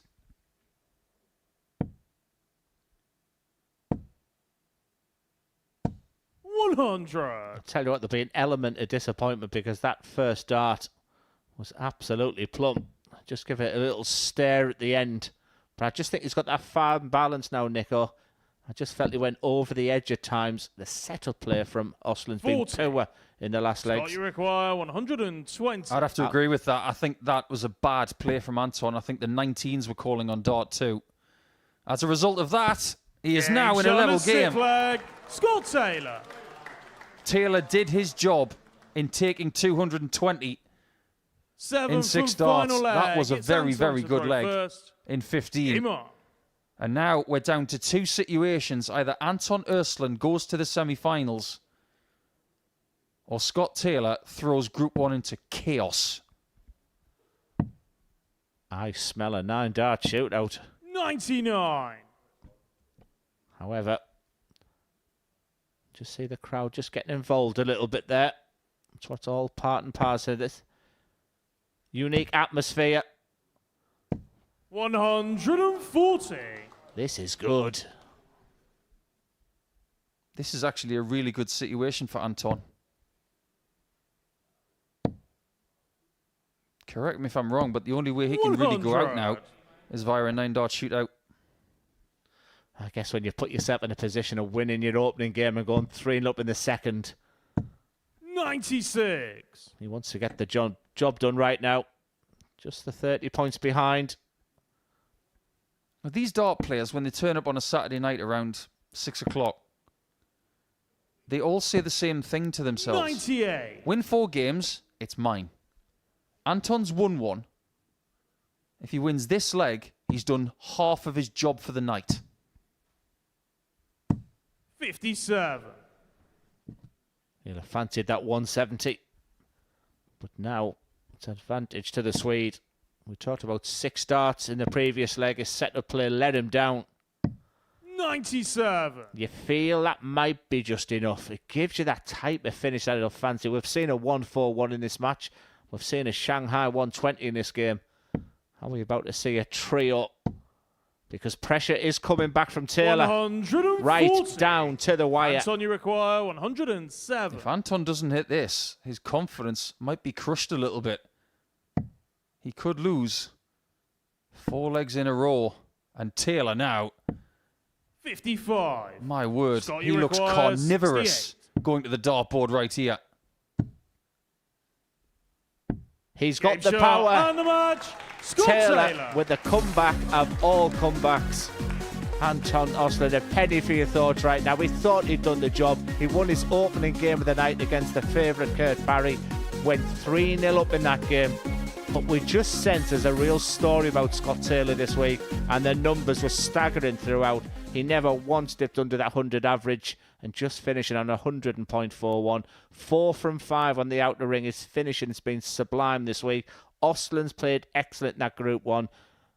But are we about to have a 9-dart shootout? So much to play for. But it's back to Group 2. Another big game. It's the first time we're going to see Scott Baker tonight. He plays Mark Durbridge.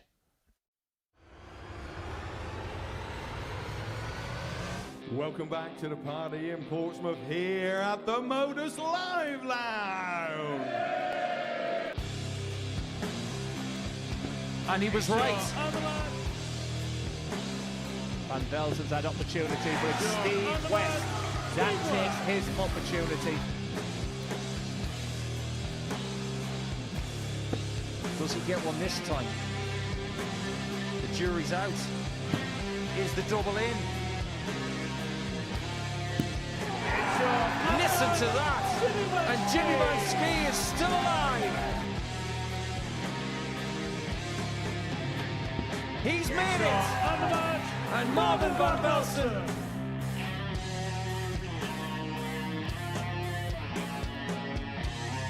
Jimmy Van Ski probably felt he's already been out already tonight. Surely not again. Oh, Jimmy! It's a wry smile. What a finish! What a man! What a response! Of the 5-time weekly champion. It's Jimmy Van Ski who makes the final! Are we, Jimmy? You bet we are! One leg to see who the champ is. Yes, he can! Marvin is the man!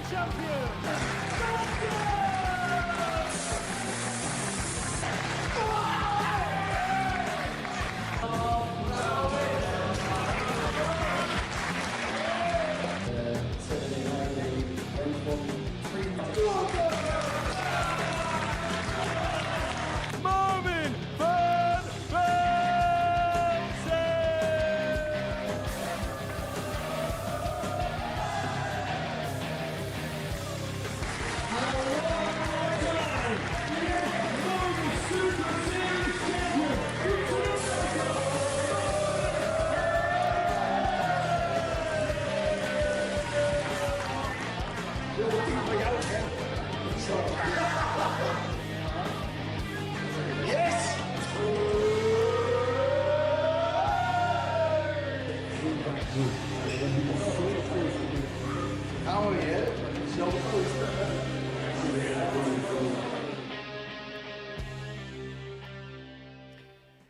Welcome back to the Modus Super Series. Well, I've got two statements for you on this Saturday evening. Statement 1, 9-dart shootout. Could happen in Group 1.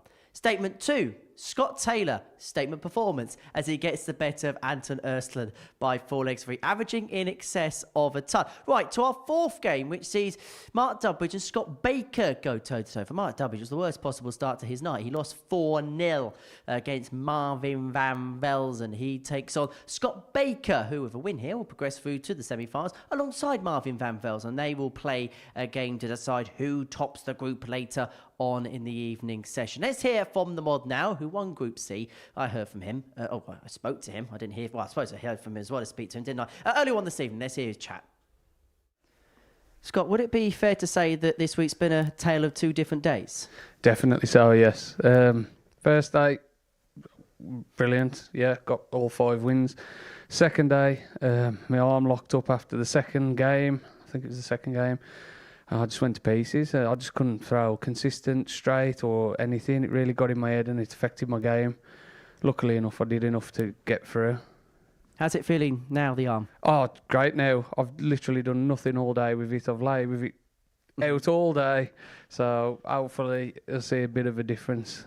Into tonight's final, I suppose if you play the way you did on Thursday, you must feel like you've got every single chance. Oh, yeah, definitely. I just want to get it out of my head yesterday. Mm-hmm. It was a horrible feeling, going up there, knowing, even in the practice room, I just wore throwing what I can throw. And then having to do it in front of the cameras as well, it just makes you look stupid, like, and that ain't me. In terms of the Super Series, you've come so close so many times. You've had a number of hits with semi-finals. Is now the case of taking that next step in your Super Series journey? Oh, I'd love to. I mean, that's what I'm here for. I don't know what it is with this place. I just can't ever do it on a Saturday night, but I'm hoping it'll all change. But it's a tough group, again, like it always is. Who knows? Do you embrace the challenge? Oh, yeah, definitely. I don't fear them. They're all good lads. And in order to be the best, you've got to beat the best. So bring them on, I'll say. Well, I wish you all the very best this evening. Thank you, Emre. Good luck. Oh, yeah. Love it. Gotta love that. Undermatch. What a display. It's tops. It's perfectly pinned by Baker. That is not shaky at all from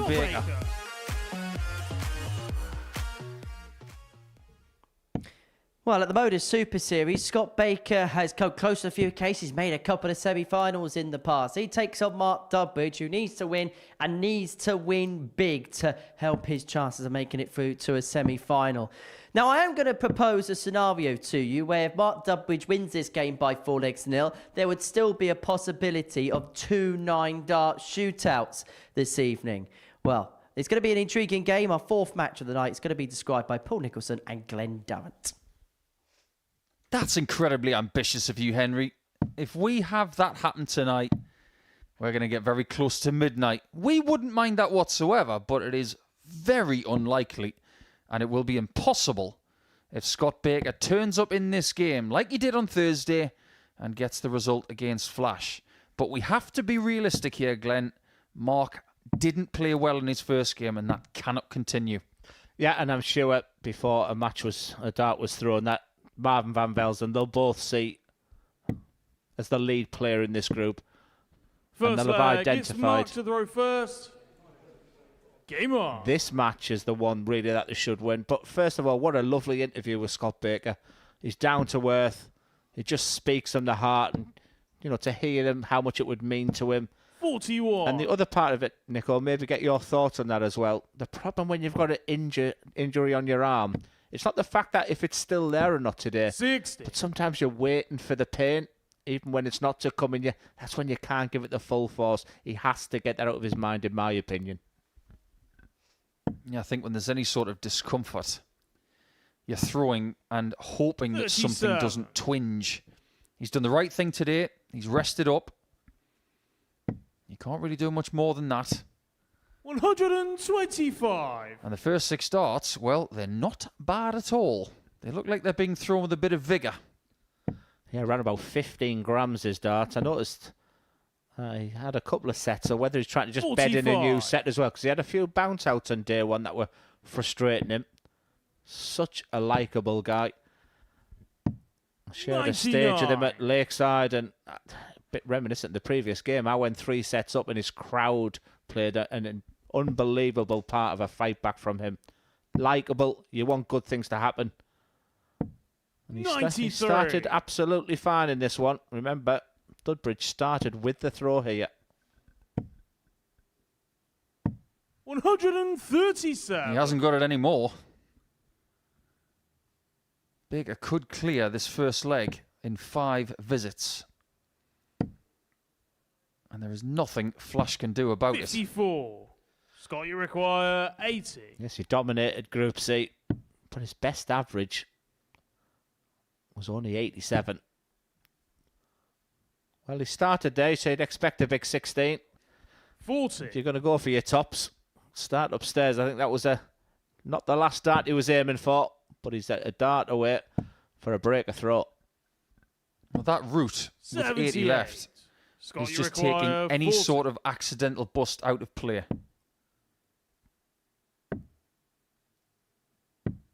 Game shot And on that the first takes leg 1 Scott out Baker. of play.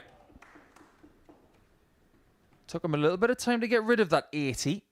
It was 2 visits. Second leg, it's but it's Scott to throw effective. first. Game on. Yet again, a slow start from Mark. And Baker is in prime position to do 41. something tonight that Adam Paxton did in the previous series. Do you remember week 7 when it was Warburton, it was Tingstrom, it was Plaisir, it was Aidan Kirk? 93. Everybody talking about what a week that is, and it was Adam Paxton that turned up and won. Now, we've talked about 85. Flash and Parry and Marvin and Anton, Scott Taylor. What's to say that Baker doesn't really 100. feel it tonight and take them all out? I think he's used to that as well. He's never been the headline act. I think he's very comfortable with other people taking the headlines. But I tell you, despite the fact he dominated Group C, this has been the start. It's gone absolutely perfect for him so far. 140. Best 3 darts on Mark Dudbridge for a while.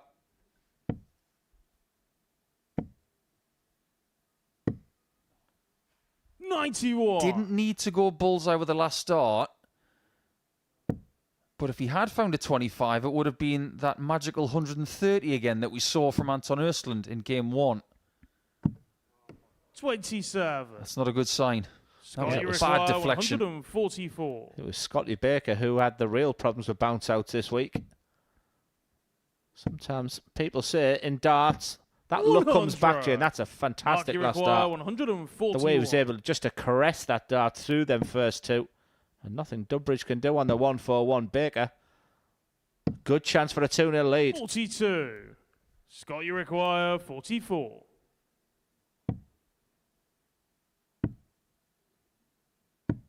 Game shot on the second Surgical leg. with the Scott third Baker. dart. The third time in that leg that he was able to float a third dart over the top of a flight. Third leg, it's Mark to That throw won't first. be an accident. Game And on. Mark Dudbridge now needs to get cracking. Otherwise, the Bristolian will be out by about 9:10. 42. Yeah, what could go wrong has gone wrong for Mark. I wasn't sure when I saw him in very, very early. Was he beginning to overthink the problem? 100. Because it's almost like he came in on Thursday night, and I remember him having his coat on really late. He didn't put his shirt until right at the last minute, almost Paul Ince-esque. And it was just almost like, I'm just going through the motions then. Hang on, I'm playing great here. Wow, I'm there on Saturday night, big prize. 125. Maybe he's just began to overthink that problem. The only thing missing from the Flash Arsenal 137. over the last couple of years since he first came here is a Saturday win. In fact, everybody who's playing here tonight has played a Saturday before, and many times. 77. It's actually Anton Östlund that's played the fewest Saturdays here. Take Scott Baker, for instance. 60. This is now his 5th Saturday night from 6 attempts. That's a really good return.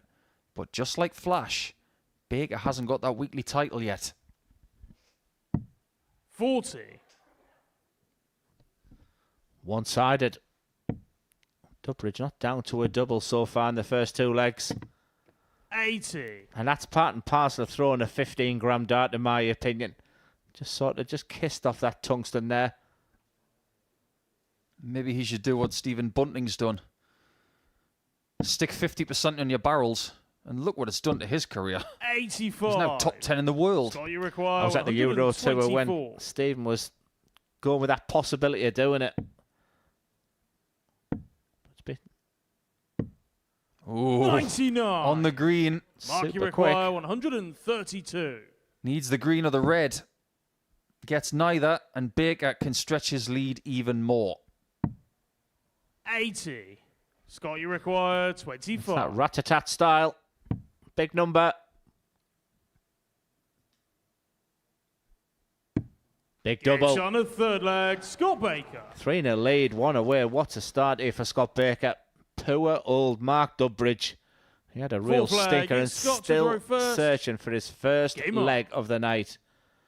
That's what that game can do for you, because let me tell you, he left that stage on Thursday and Friday night with a big, beaming smile. 100. The highs and lows of this sport.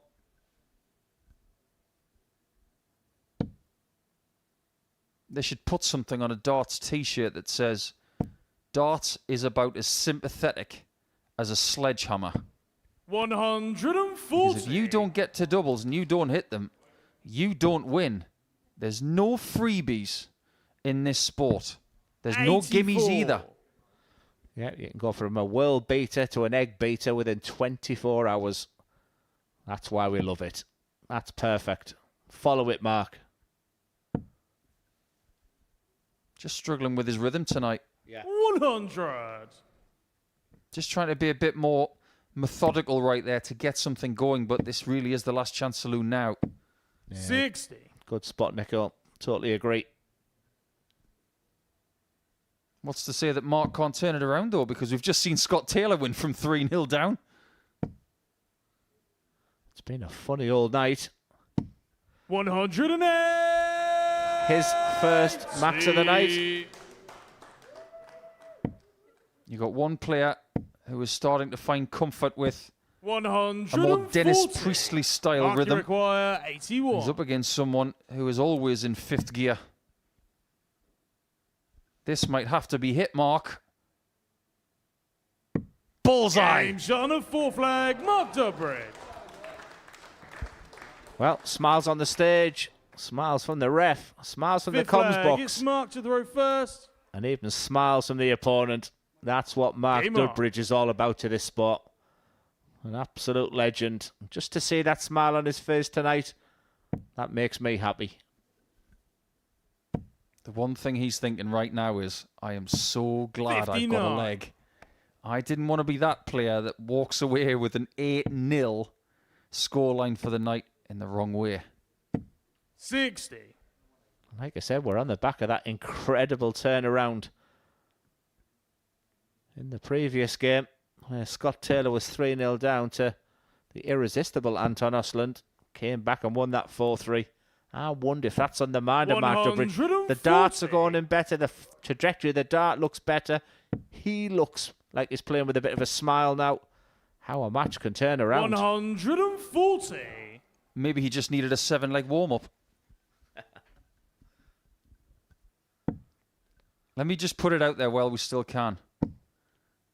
If he was to win tonight 96. from 4-0 loss in the first game and 3-0 down in the second, that would be the best Saturday night 100. comeback in the history of the Modus Super Series. Yeah, we saw a terrific comeback, didn't we, with John Henderson, who dominated that Group A campaign. Lost his first game of the night 4-1. This one takes it to a new 92. level. And he looks the better player right now. 59. Scott Baker's from the same sort of Mark, region you as require Jamie Atkins as well, 114. who lost in last week's final. But this is to double down and to keep this match alive. Looks like a completely different player now. But maybe that dart 75.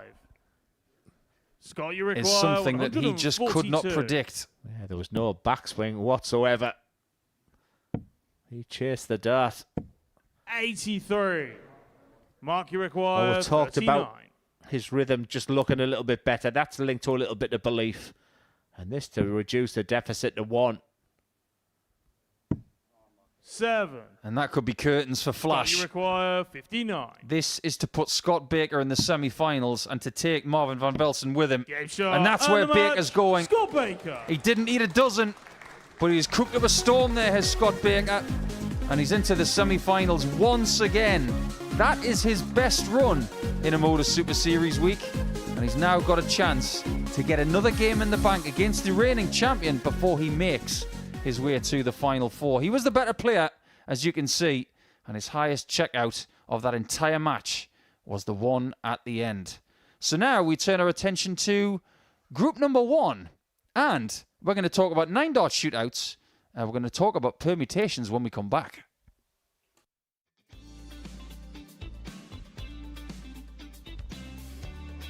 Let's start from the young man. Right. World Youth Champion.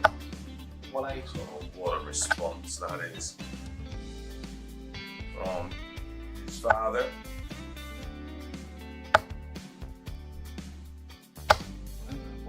Back-to-back 140s. Siding leg of 7.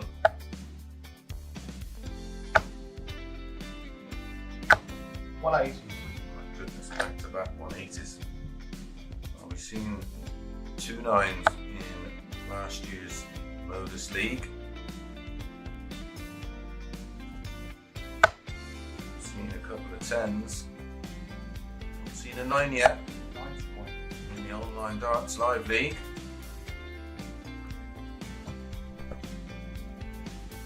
Double 19. Double 12 for the 9. And he gets the 9. What a way to win. B. Group contains the 5 players. 3 progress to Saturday's final. 60. Of course, that emphasis is on qualifying for Saturday night's final, because the runner-up, and the winner of the 3rd and 4th place playoff will get their crack at Champions League. 180. Trying to get their hands at £7,000 first prize. 45.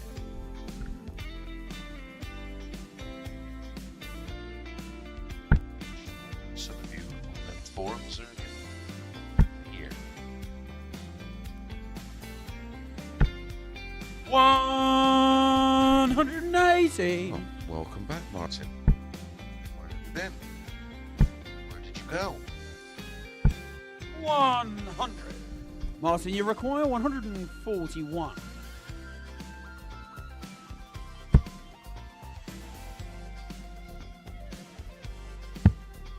Double 12. Game Absolutely shot leg. outstanding Martin from Adams. Martin Adams as he hits a 9-darter.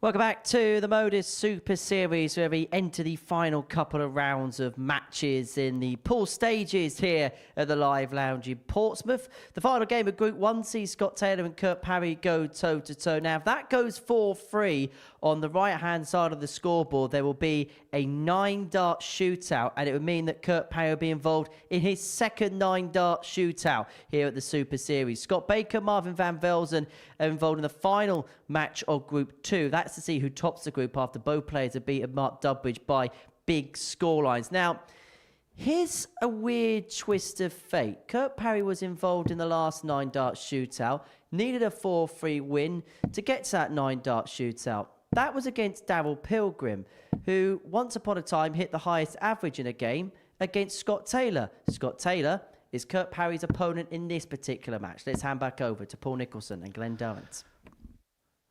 Thank you very much, Henry. And in Halloween week, that is spooky. It really is. And yeah, really looking forward to this game. Good friends, you sense. They spent 3 days where they're involved in 3 real belters of a game. In fact, the whole foundation of the week, I think, was based for Parry's opening win on Monday against Scott Taylor. First leg, it's Scott to throw first. Game on. It did include a 140 finish for Kurt and 101.90 to boot. Interesting though, as well, looking at records for Kurt Parry, he could have equalled a 140. an incredible set of players who'd got 28 points in Group A, but it was Scott Taylor in the final 96. game on Wednesday, which stopped him, just curtailed him with that 4-3 win. We did say at the time, I wonder if that'll have any influence come Saturday night. 2 great players, Nico. This could be an absolute belter. You never know, Glenn. It might be the first of 2 games that they play tonight. 60. But the only way that's going to happen is if we do have a 9-dart shootout and they both take Anton Östlund out. And that leads me to my first question in this game. If you're 44. Anton in the practice room right now, the only way you can go home before the semis is via a 9-dart shootout. 100. If he had a choice right now, who would he want to lose out in this game so he can see the back of them? That's a great question. 60. And I don't think there's a definitive answer because I think Scott Taylor, Kurt Parry are so level in their skills and abilities, their attributes. 135. It's been a fantastic week for Kurt Parry. I think the only thing on Anton Östlund's mind right now is please don't be 4-3 to Kurt Parry. 140. Kurt, you require 110. Yeah, I think that's the result he doesn't want. Anything but that.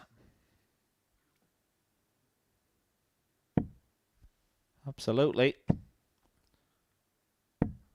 58. Yeah, a lot of people going for Scott, that you double require 15 60. combination because the treble 20 goes in.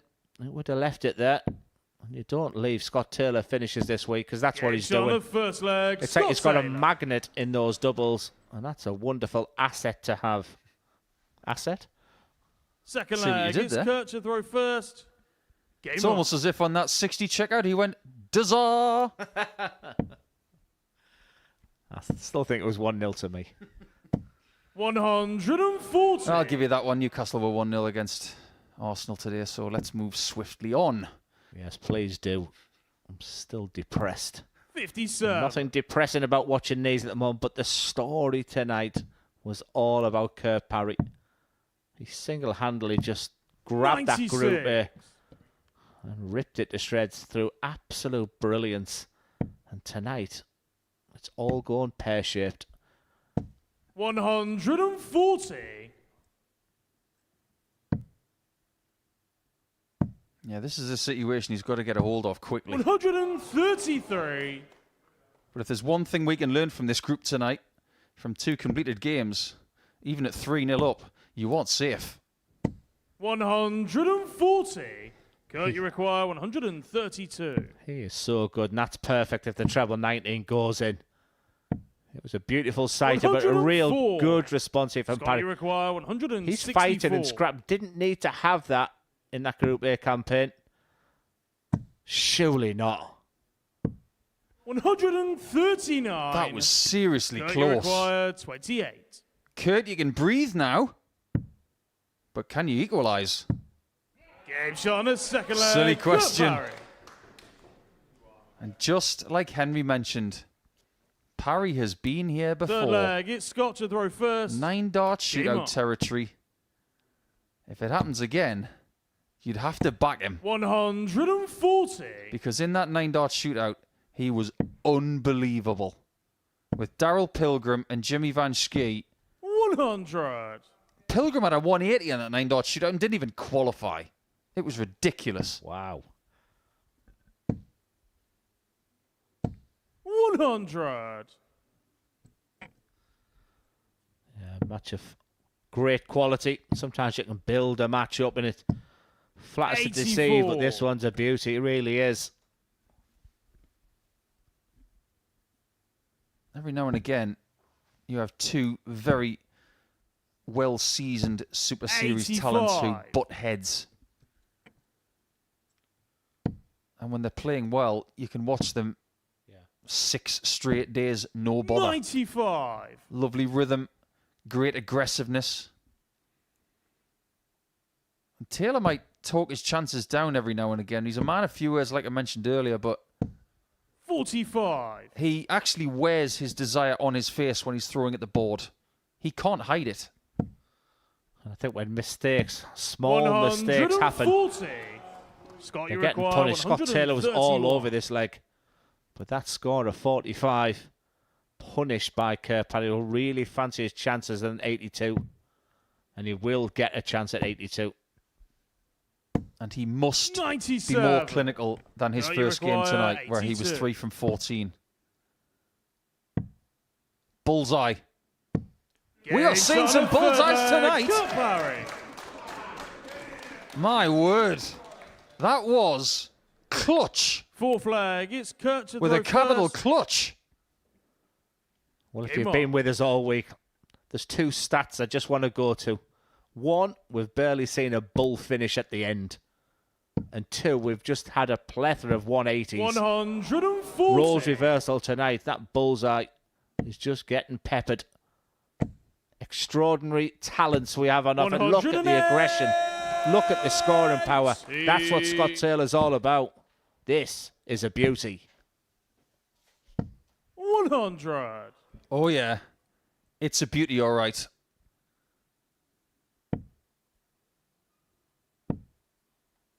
And just for a second, 100. we were thinking about something that we've never had on a Saturday night.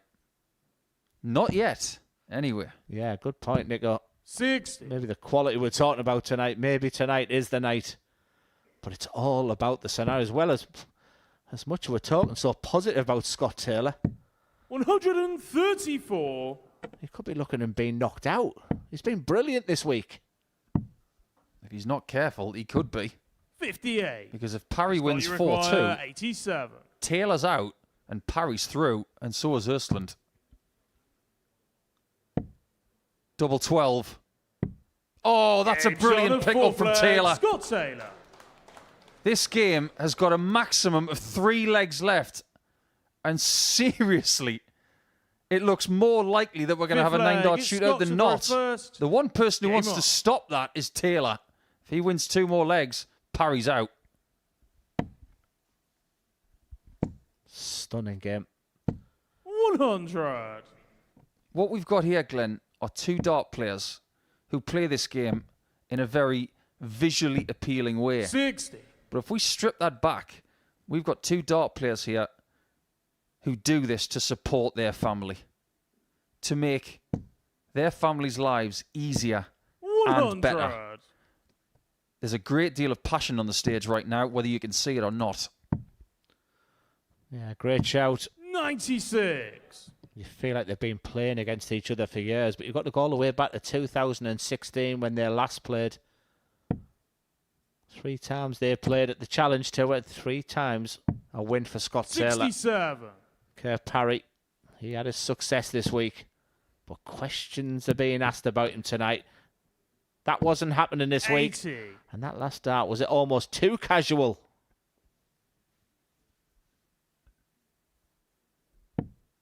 And those shoes are almost too jazzy. 99. Well, there's definitely thought in that switch. Because if Parry leaves a finish, if he had left a finish, because he's not going to now, Taylor would have had 60. the benefit of going for the Scott, you bullseye require first. 135. Now he doesn't have to. He can leave tops if he wishes and have another visit. Yeah, he's still a young man, but very experienced, Scott Taylor. Sensible player, treble 17, because he loves double 12. 111. Incredible. You don't see a 135 like that very often, do you? Because it's not very often that someone will have to try it that way. Scott, you require 24. But you see this pretty often. Really, really difficult moments out for Kerr Parry. Or is it? Or is 21. it? Kurt, you require 105. Double 16. Oh, he's got the wrong one. 89. Scott, you require 3. It's not about 170s right now. It's about the smallest combination finish on the dartboard, which he's It's taken. on the 5th leg. Scott It's Taylor. 3-2 Taylor. Parry must win the next 2 legs to survive this group. 6th leg. It's Kurt to throw first. Game on. Yeah, he's just staring at someone. Because for Kerr 140. Parry, then people on the right-hand side of that screen there, he's brought a lot of people down for support. Players like Scott Taylor, maybe just one face, one voice. That might be able just to get him through this 58. game. It's been a cracking group. We called it the group of death, this one, and Anton Östlund, he played his part. 83. Remember, the situation's clear. If Scott Taylor wins this match, Kerr Parry is out. If Kerr Parry can win this game, 4-3, 99. we've got a 9-dart shootout. It's the only way he can win this game. 140. If he wins 4-3, he's not even through. He'd have more work to do. He'd have to go to the well again, just like he did a couple of series ago. Now, what do you do here? 54? Absolutely the right thing to do. 174. Kurt, you require 138. Interesting. Now, Scott Taylor has a 170 this 98. week. If he gets another, Scott, you he require will qualify for the 170. semi-finals. This would be a roofer, is it? And part of me there's you walked. I think he fancied that, you know. He does have the 70. dart in a crucial Kurt, you last leg. require 40. But come on, Kurt, to take us the distance. Oh, It's on yeah. the 6th leg. Kurt Parry. Where are your nails, everyone? They should be in your mouth, if not on the floor. Anton 7th Östlund and right final now leg. hasn't got It's a Scott clue what throw to think. first. Game on. One leg to decide if 2 people qualify or if 3 people have to play again. 60. Penny for your thoughts. Anton Östlund as well. He'd be watching it with real, well, maybe through his fingers on his hands, 55. shouting, "Come on, Scott." But for Kurt Parry and a big proportion of that crowd you see behind him there, it could be a really special night. And just that 57. added twist of the night, because another treble-less visit there for Taylor. Kurt Parry has hit that treble 20 bed with real regular, but when you need it most. 85. after the first 6 darts of this leg, we know very little. 58. I think they both know exactly where they stand. I thought you were going to say there was going to be a big score coming. I sensed something special happening there for Parry. I thought you felt the same there, Nico. And that crowd, that decibel has just been raised a couple. Advantage Parry, despite that excellent score from Scott Taylor. It's now in the hands. It's Parry's to lose from here. Scott Taylor is a series champion, 95. a multiple weekly champion. He's seen 9s hit in sessions where he's been there. He's seen them hit against him. He's seen everything under this roof apart from 47. being involved in a 9-dart shootout. You require If Kurt Parry 86. hits this, he will be involved in one. It's the bull. Oh, no, it's not. 54. That was a really bold Scott, you play, require but this would be some way to 158. qualify. Well, we've talked about the brilliance of Scott Taylor, but highlighting the brilliance of big finishers. 14 times he's hit a finish of over 100. No. Incredible. 139. He's had a dart to Kurt, you qualify for the require semi-finals. 32. That was a brilliant effort.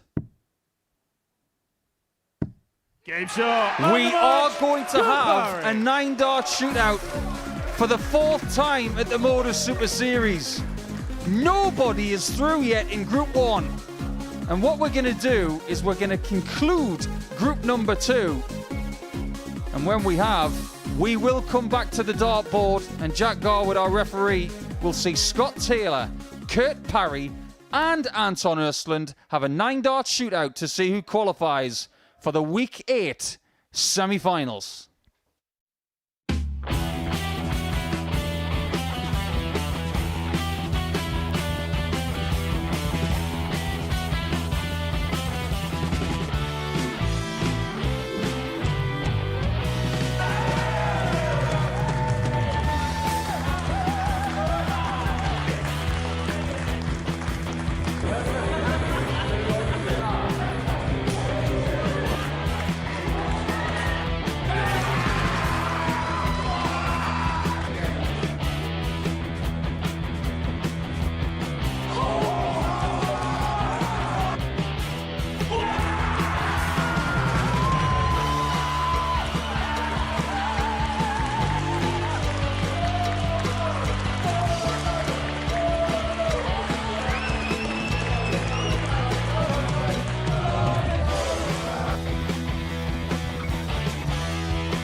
Well, we've got a 9-dart shootout on our hands here at the Modus Super Series. A 4-3 win for Kurt Parry before the break. Ensures of that. We'll be watching that action in a few minutes' time. But that's after Game 6. Marvin van Velzen up against Scott Baker. The winner tops the group. Glenn and Paul are on commentary.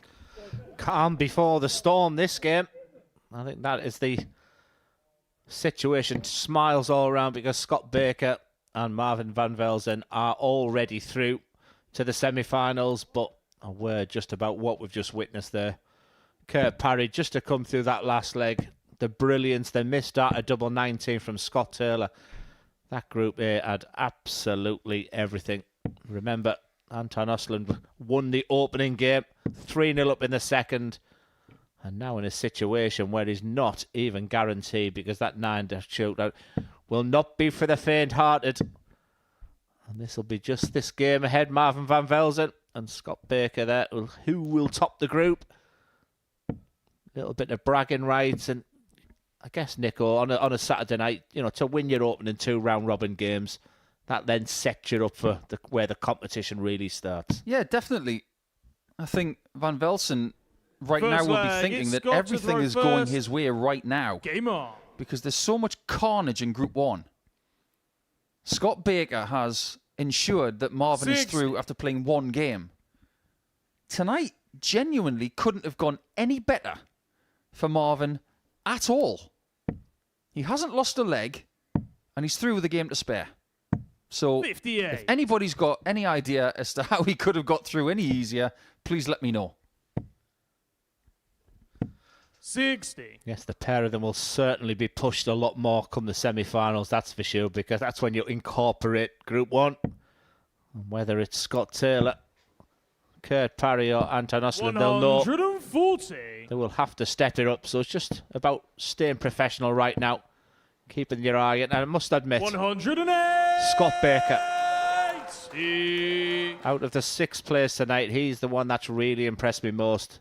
He's the one on the back of a great Group C campaign, but could he really live with these 5 players who's qualified? And absolutely he can. You were mentioning as well, Glenn, that Baker's ceiling of performance wasn't brilliant in Group C. 85. But he was able to bring that level to his first game to make sure that he was through with a game to spare. Does that tell us that maybe there's another gear? Oh, I know there's another gear. I've played him so many times in my life. Scott, you require 116. That was only a C- game. Double 18 for a 1-0 lead. 80. Marvin, you That require one had a look. 116. Now Marvin gets a look. Not exactly the same shot. Oh, Marvin. 76. Missing a single. Scott, you require 36. Double 9. 27. And that one didn't have a look. Marvin, you require Marvin 40. is not only playing well tonight and this week, but he is getting his fair old slice of fortune cake as well. Game shot on the first leg. Marvin van Velzen. Yeah, just needs to stay composed to Scott Baker. That was a big opportunity there. He knows Second that. leg. It's Marvin to throw first. Game on. It was interesting when Henry Deacon asked him the question there, and he said, I'm not fazed by these players. They don't scare me. I think that was a real opportunity to make a statement. Scott Baker to top the group. 92. Almost like, well, I've been listening to what you have to say, commentators, and you've been talking an awful lot about 5 players, and maybe taking me out of the equation. 45. A win over Marvin here. That wouldn't be the case. I think a lot of people forget that Scott Baker's 85. personal best performance on the PDC Pro Tour a few seasons back was high 110s. 140. Semi-finalist on the Pro Tour. Someone who was seen as very dangerous. But ultimately, after the 2 years that he spent on the PDC Pro Tour, it just didn't seem 120. that was his ideal darting environment. And correct me if I'm wrong, I'm pretty certain that semi-final came in Pro Tour 1 or 2, that opening 100. weekend where, look, he came through Q School with real ease. And I think it'll have been 2019 as well that he did that. But it's a tough skill. you come off the culture of the old BDO circuit that he did for so many years and onto that professional circuit. He's laid back. Big score, as you can see. He's demonstrating that right now. 108. Look what he's left.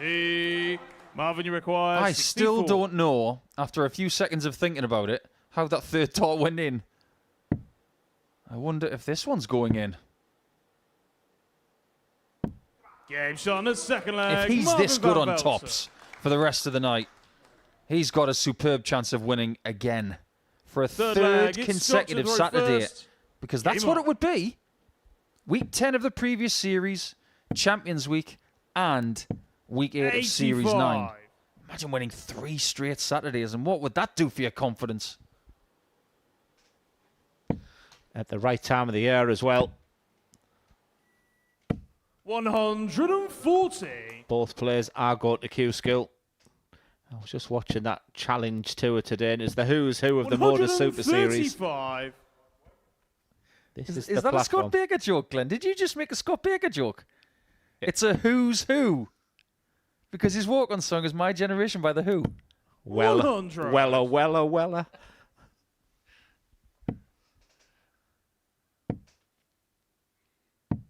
97. I think we're seeing a little bit of freedom from these dart players because they know exactly what's going to happen.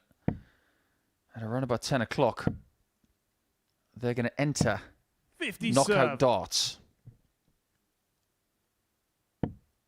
We play 101 games leading up to about 10 o'clock on a Saturday night. It's all group phase. And then 3 games. So roughly 3% of the matches in a Super Series week are knockout. And they are the most important games of the entire campaign. 57. But will tonight Scott, you be the most require important 86. game? Be a 9-dart shootout. As much as I'm enjoying this game. He looks for the bullseye. 39. Interesting if I think he was Marvin, you thinking of require not going for 147. the bullseye there. Hasn't that become a modern play in the game these days, Paul? It really has. I think he's respected Marvin there by going for the bullseye. Or was he thinking because he already had 2 18s 97. that going for the single Scott, you was a bit require risky? 47. Double top. 37. And now Marvin can Marvin, you win his require 7th 50. leg in a row here tonight. Yeah, will this knock the stuffing out of Scott Baker as well? Well, I'll come to that in a second. When I just calm down a second, he's just showed you respect. Show a bit back, Marvin. Game shot. Well, on that the was third different. leg. Good Marvin decision. van Velsen. Really good decision. What Scott Baker's going to do right now is he's going to say Fourth to himself, leg, it's Marvin to I throw will first. remember that. Game on. And if I'm in the same situation, I will do it very differently. But that could be big motivation for Baker. Do you also sense 60. it's playing that alpha male role as well? We talked about all those big characters that's in that. Just a little reminder 100. from Marvin van Velsen that I'm the champ. I remember when Luke Littler was on this stage against Darryl Pilgrim, of all people, a record breaker here in Portsmouth. And he was doing things like that. 95. Like going for bull with 1 dart. 111 with bull 11 bull and things like that. The difference between 6. Marvin and Littler? Littler hit it. I was going to say about 6 million. You're talking about Instagram followers. 125. 221 points away 40. from the perfect group campaign on a Saturday night. And when I say perfect, I mean flawless.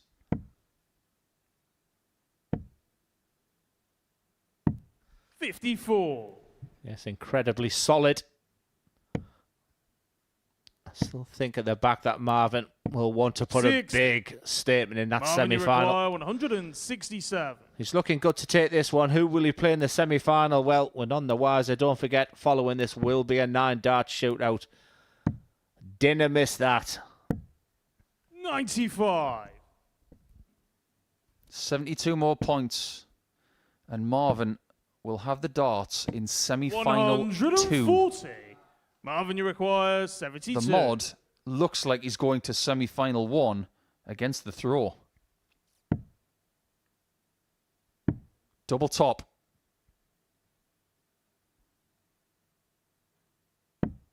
$52. Not yet. Scott, you require 101. Well, he would have liked to have put that bullseye attempt that he did into room 101. This is a chance Eva Baker can still finish. I'm just wondering if that reaction there, that negative response, 30. Marvin, you require led to that finish. 20. And this for 2 wins out to 2. Game shot. It just And had the to be match, double 10. Marvin van Velzen. That was the double that got him the title in the previous series. And it's given him 8 legs to 0 in group number 2 here tonight. But Baker, his consolation is that he will be in the semi-finals. It's going to be semi-final 1 for him. Marvin van Velzen with a very steady performance, but on the doubles, very good indeed at 67%. He's going to be in semi-final 2 with the throw, and he will have a nice little break before he finds out who he will play, because now we go to one of the rarest things at the Modus Super Series, a 9-dart shootout.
Welcome back to the Modus Super Series. We've got 2 real contrasting groups on this Saturday night. One was absolutely dominated by Marvin van Velzen. No dramas for him whatsoever. But the other group has seen only the 4th 9-dart shootout in the history of the Modus Super Series. 4-3 wins to Anton Ersland, Scott Taylor and Kurt Parry in Group 1 means that we will have that shootout in a few minutes' time. In Group 2, Marvin van Velzen got through to the semi-finals without dropping a leg. Scott Baker got the better Mark Dudbridge by 4 legs to one of those. The 2 players that will make it through to the semi-finals, and they haven't got an idea who they are going to play. We'll find that out in a few moments' time through a 9-dart shootout. So that's how the first group is going to be determined, because every single game went 4-3. Now, the order of throw will be decided by a bull-up backstage. Each player will throw 9 darts, and the highest 2 scoring players will qualify for the semi-finals. Should 2 or more players be tied on points, each player will throw 3 more darts until the result. That has happened here before as well. So, Scott Taylor won the bullseye. He has decided to go second. Anton Ersland had the second choice. He decided to go first. Kurt Parry, as a result, was left with no choice. He will finish last. Now, Paul Nicholson is here alongside me. Let's talk about the intricacies of a 9-dart shootout. Now, it's happened at the Grand Slam before. It's happened here a few times before. What is the key towards being successful? I know the easy thing would be saying to score big, but what are the small intricacies about something like this? Let's face one fact here. This is not something that you're going to face very many times in your career.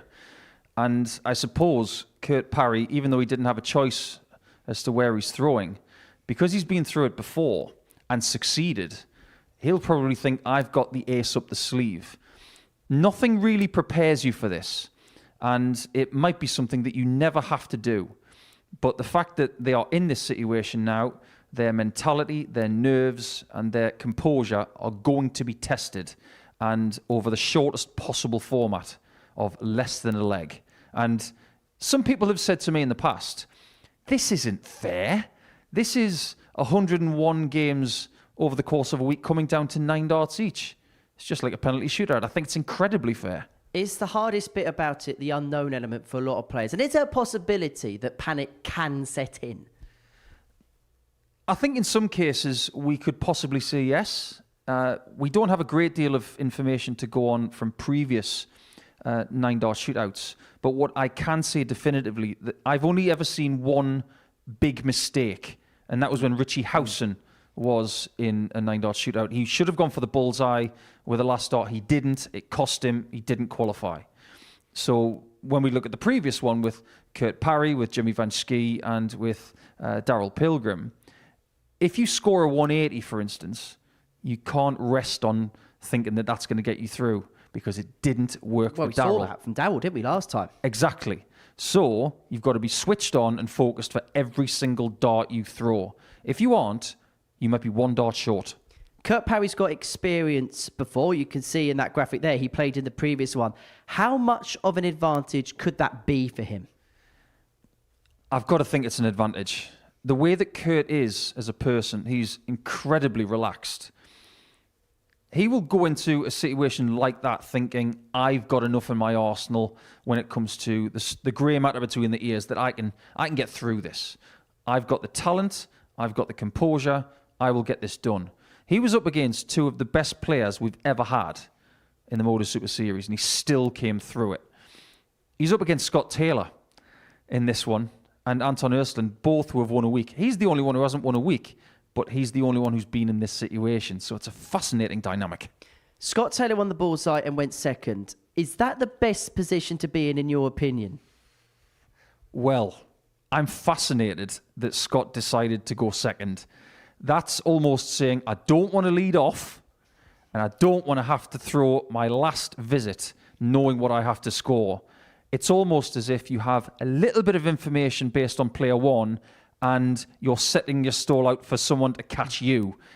It's probably the right move, in my opinion. Is it almost playing safe? Because, look, only the top 2 get through. So you kind of know what the first player's going to do. You know that, right, that's the target score. But then you haven't got that pressure of the last player knowing, right, I know what that player and that player's done. You're almost playing yourself in a safe house and just trying to, as much as possible, just get yourself in no matter what, and you just deal with the semi-finals later. It's the right move. I think if you were in that situation, if I was in that situation, if Glenn was in that situation, we'd all do the same. And we can speculate as to what other people have decided to do in the past, but you've got to give him credit first and foremost. He won the bullseye. That in itself is a nerve-wracking situation. That's the first bull shoot-off they've had all week. Mm-hmm. Scott Taylor won it. So having the confidence of winning that and having the choice, it might just give him the edge. Is it as simple as the power scores do the job? Not necessarily, because it wasn't good enough for Pilgrim, was it? We've had people in the past who have needed big scores at the right times, and they've done it. I remember Ryan Finesse getting a 180 in his 9-dart shootout, the very first one, a couple of years ago. But this is not necessarily about power scorers. It's about who holds it together. Well, the 9-dart shootout is about to get underway here at the Live Lounge in Portsmouth. 3 players. Only Kurt Parry knows this situation before. It looks like the calm before the storm, and it very much is going to be a storm here at the Live Lounge in Portsmouth. Myself and Paul Nicholson are going to enjoy this one in the studio. I'm sure the players aren't going to enjoy this one bit whatsoever. It's only the 4th ever 9-dart shootout in the history of the Modus Super Series. And in the commentary box to describe this one, going through all the rules and permutations, is Glenn Durrant. Yeah, thank you, Henry. Great job between the pair of you. I think excellent analysis. My little bit to add to it is it could be a little bit about mindset now, so think positively. Don't start looking at plan B and C just too early. Believe in your ability. This is something that you can't practice for. It's something that you can't really teach. And a big thing that you never mentioned there is one thing. It's so important. It's simple. Just make sure that you breathe, because you'll feel tense in this type of situation. Just let that arm, let that ability do the work. Look, I'm excited. The crowd look really up for this. And for them players, there'll be a few jitters. I'm sure there'll be thrills and spills throughout this one. Just looking back at the incredible 180 there from Darryl Pilgrim and not qualifying. Consistency, finding that treble. You can just see the fist pumps going ahead now, but this is the time to get into your zone now. You can see Scott Taylor doing everything right. It was a decision. Ladies and gentlemen, as a result of the 3-way tie in Group 1 this evening, there will now be a 9-dart shootout. The highest 2 scores will progress to the semi-finals. First to throw is Anton Ursland. Can I offer my best of luck to the 3 players? This first start will be a bit like a golf shot at the Open.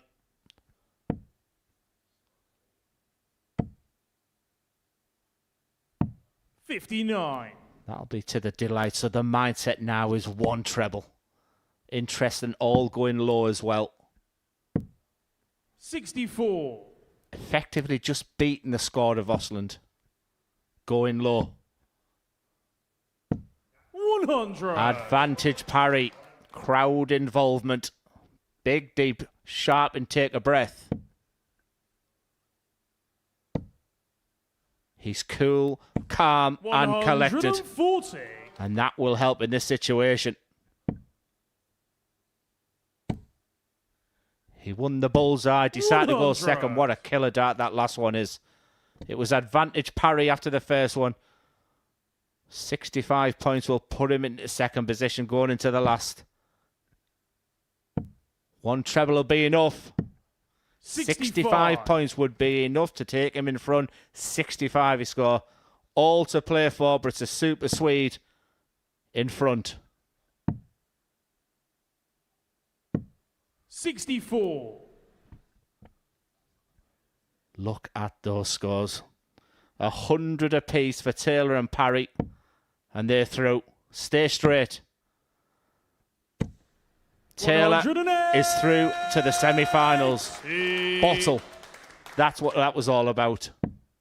99 points needed. 26. The player of the week, Kurt Parry, won the 9-dart shootout. is out. Anton Ursland also moves on. The super Swede, Anton Ursland. And with that 180 at the end there from Scott Taylor. What a sad moment that we see the end of Kurt Parry. He was the player of the week. Let's reflect on that. Let's go back to the studio. Let's discuss what's just happened with Paul Nicholson and Henry Deacon. Yeah, thank you, Glenn. Drama at the Super Series. The 9-dart shootout won in superb style by Scott Taylor. Anton Ursula will move his way through. Kurt Parry eliminated at this stage. We actually said Kurt Parry was the one with experience. He could be the one that could go through as a consequence of it. He's the one that departs, and I can imagine that that is the cruelest way to leave the Super Series stage. Well, one thing's for sure, Kurt deserves credit for getting himself into that shootout, but he didn't have a choice as to where he would pitch his tent. He was given 3rd spot. He was given a target as well, and he was thinking, if I hit a ton with this last visit, I'm going to be fine. But unfortunately, Dart 2 finds the 1, and after that, that was all she wrote. And Scott Taylor saving his best visit for last. That's not a bad way to send yourself through by hitting a max. Yeah, that was experience and tenacity. I mean, the face that you get from Scott Taylor when he wants to do something, it's so aggressive. But he played that 9-dart shootout brilliantly. For me, the most impressive thing, aside the max, it was the third dart of the first visit. He was playing beat-the-score darts against Anton, using the bullseye with dart 3. Really, really wise stuff from a very underrated player. And Anton did exactly the same towards the end to set the target. Anton, being the first player, and the other two players needed a ton to progress through. In the background, what do you think he'd be thinking? Would he feel like, because you've got two power scorers in Scott and Kurt, that possibly the opportunity passed him by? Yeah, you saw Anton with his hands behind his back. There was nothing else he could do, but he's standing there thinking, right, I'm 98 in front, I think it was. So if Scott hits a ton, and as soon as he hits the first two treble 20s, he thinks, okay, there's one person who's going to take me out, and he's expecting Kurt Parry to do exactly the same. It just so happens that he wasn't able to do it, so Anton has got through by the skin of his teeth. So let's talk about the mindset and the mentality now going into the semi-finals, because they've gone through probably one of the most nerve-shredding things you can do on a dart stage, a 9-dart shooter, to get into the semi-finals, particularly Scott. He's kind of got that winner stays on, where he's won the 9-dart shootout, but he's got to play the first semi-final. In some instances, would you prefer to have waited a little while and just let the adrenaline come down and play semi-final number 2, or does Scott need that bee in his bonnet? I think sometimes with Taylor, he's not really bothered. We saw how many times he was emotionally and physically spent when he won Series 6. He's got a well that's so deep, it might as well be in the core of the earth. That's just the way he plays the game. He can dig and dig and dig. He's probably going to need to do that tonight. The adrenaline high of that 9-dart shootout, he'll just try and ride that for the next 20 minutes. And hopefully, for his sake, he'll be wanting to ride it for the next hour.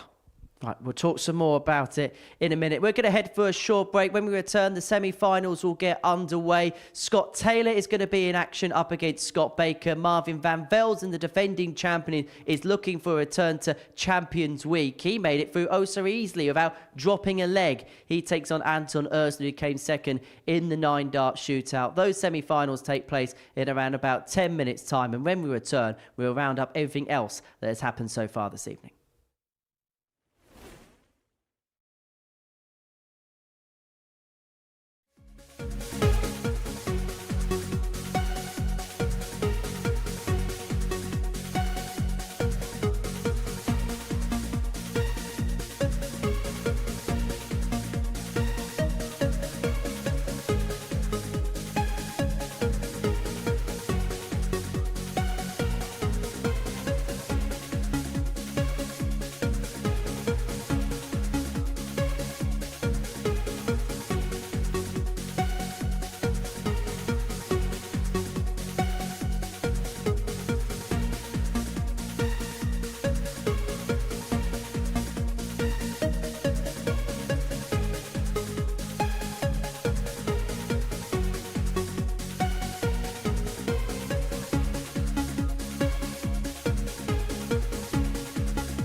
Welcome back. We've swapped out an asset and brought Duzza into the studio. Glenn, great to see you.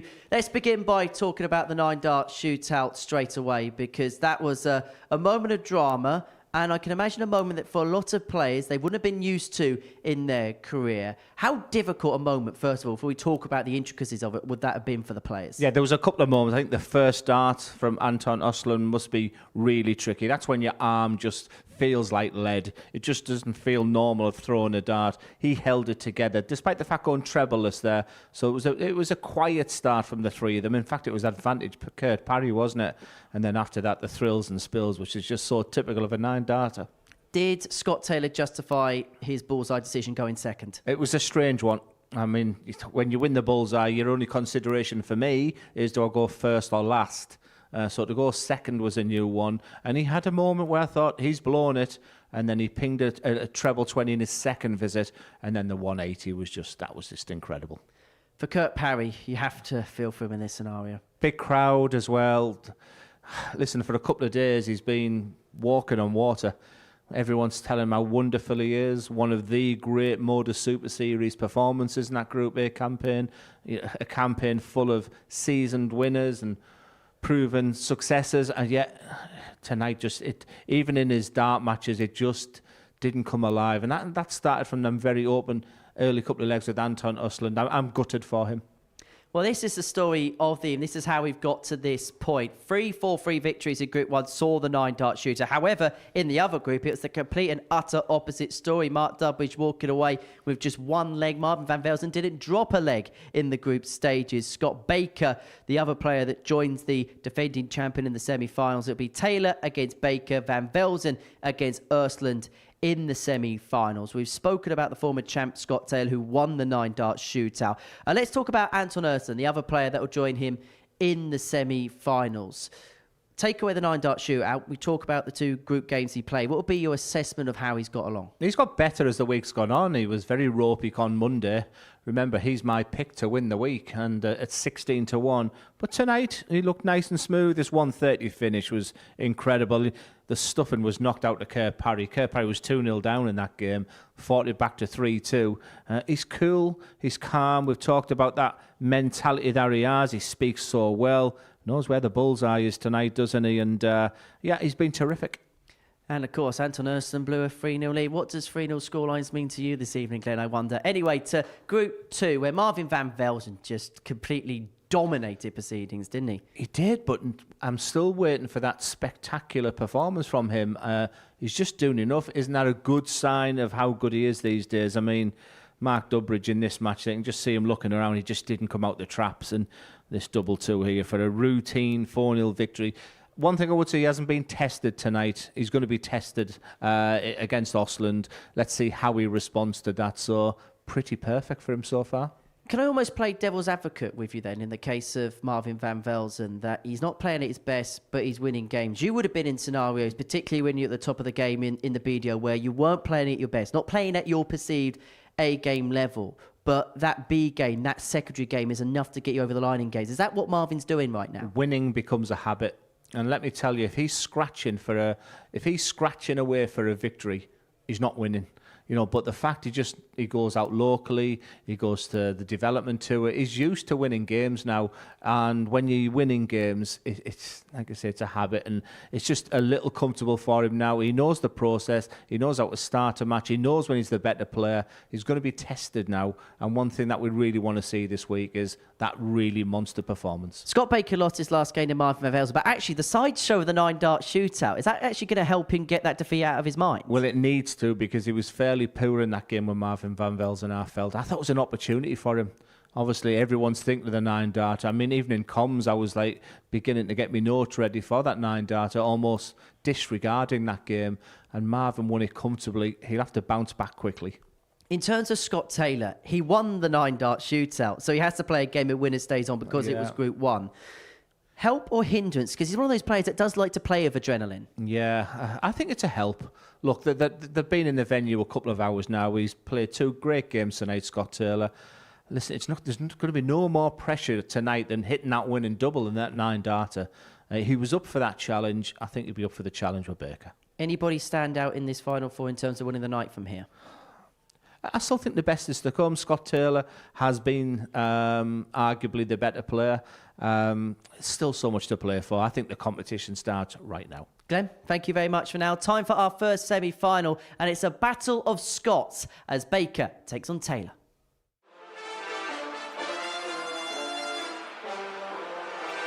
He's got the power. Taylor with the comeback of all. And to take Marvin Van Velsen with him. And that's where Baker's going. Ladies and gentlemen, welcome back to the Modus Live Lounge here in Portsmouth. It's now time for our first semi-final. Could you please welcome Scott Taylor and Scott Baker?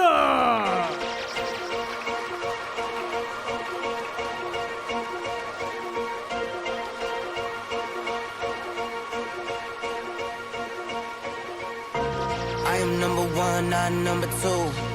If I'm not the one, I'm uncomfortable. See the competition I've been running through. Who's got the lot then in this first semi-final? Taylor against Baker for the first place in the finale. Not even 5 minutes ago that Scott Taylor won a 9-dart shootout. Have the adrenaline levels just come down enough for him to be ready for this clash against Scott Baker? Let's find out. In commentary, Glenn Durrant and Paul Nicholson. Now that the dust has settled on the shortest format match that we can have at the Modus Super Series, we're down to knockout darts. 3 more matches this week. These two Scots are looking to play 2 of them. If you can win them both, you can be the week 8 winner. And you can come back in just over a month. Taylor to throw first. Game on. Now let's get into the meat and potatoes of what we've seen tonight outside of the 9-dart shootout then, because 57. What has gone under the radar is that Scott Taylor is averaging over 97 for the night and is 50% on doubles for the night as well, and that is drastically better than Scott Baker. So coming straight out of the 9-dart shootout, Glenn? 100. I think you'd be feeling $1 million right now, and I think he's looked $1 million. And wasn't it great to see David Mail in the audience there? He was on debut to stay around. 140. And I feared for Scott Baker. It felt like a game. It felt like a game he was playing against Marvin Van Velsen where, you know, there was nothing riding on it apart from do I want to finish top of the second? And he had to bounce back from that 4-0. But going into it, you have to fancy Taylor here. He looks good. 140.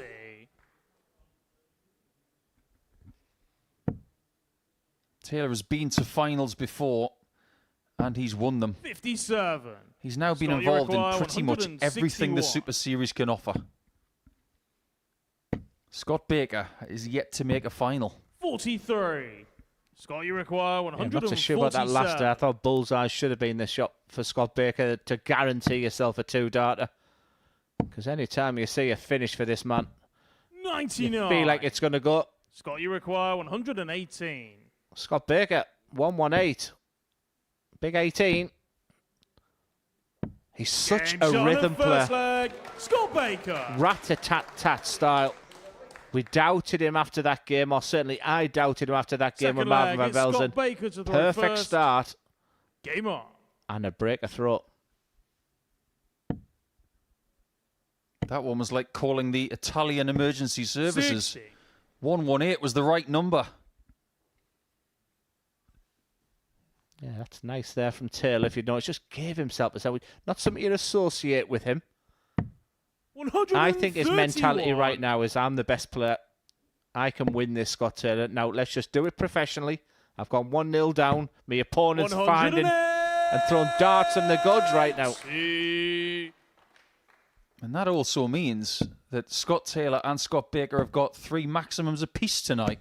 140. Albeit Taylor's thrown in 1 more game. 58. Well, I don't believe that last start was the right thing to do. And Taylor might pounce all over it. 60. And he can't. It's still advantage Baker for me. Yeah, how many twists and turns, Paul, are we going to see? And this is something that you said that I'm going to get to the final for the first time. That's what the brain's ticking over is saying. 26. And that's when mistakes can Scott, happen, you whereas require Scott Taylor's saying, 170. I've been here before. I've even been to Champions Week and won it. And the person that he beat for that 84. title is already waiting in Champions Week. Isn't that right, Tom Sykes? He's looking to go one better. 97. He's Scott, you probably require thinking he doesn't want 86. Scott Taylor to make it. Well, he may not if this doesn't go, but that's the perfect dart. Did I Getting doubt shot him on the second finish? leg, Scott Taylor. More fool me. 1-1. I mean, it's not a Third Henry. leg, it's Scott Taylor to throw first. Game on. It's not a Henry Deacon TGI story, but I had a funny moment today when I shouted, Scott, have you got a phone charger? 125. And the pair of them came out at the same time. So they're sharing the same house is the point I'm trying to make. Probably had breakfast together all week, and here they are sharing a semi-final. Do you know what, Glenn? That sounds like a podcast. Scott, have you got a phone charger? Yes, unfortunately, I left mine here overnight. I thought something serious had happened when I realised. 97. Something serious is about to happen. Of the 4 semi-finalists, 94. 3 have won before. The only one who hasn't is Baker. 41. There's David Mail on debut this week. And I tell you what, Paul, for a moment we thought he was going to qualify for Saturday night. 41. He had an awful Group A campaign. It was such a tough group, and on debut, winning just 1 out of 15 games. And then went a run of 4 wins on the bounce in Group C. 95. Just felt great to see a smile on his face. Isn't the first person to have his heart broken in this series. Think about Jim Meyer. My word. 99. That was Scott, you require the finest of 143. situations. This would be the finest of finishes. It's on. Double 16. 111. Great Scott, you try. require This one's just a little bit more difficult. It has to be the stat of the week this week, the way Scott Taylor's. If he 59. is missing big Scott, you finishes. require 32. It's by just the odd double here and there.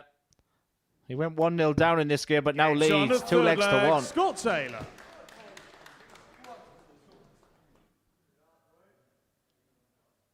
Fourth leg, it's Scott Baker to throw first.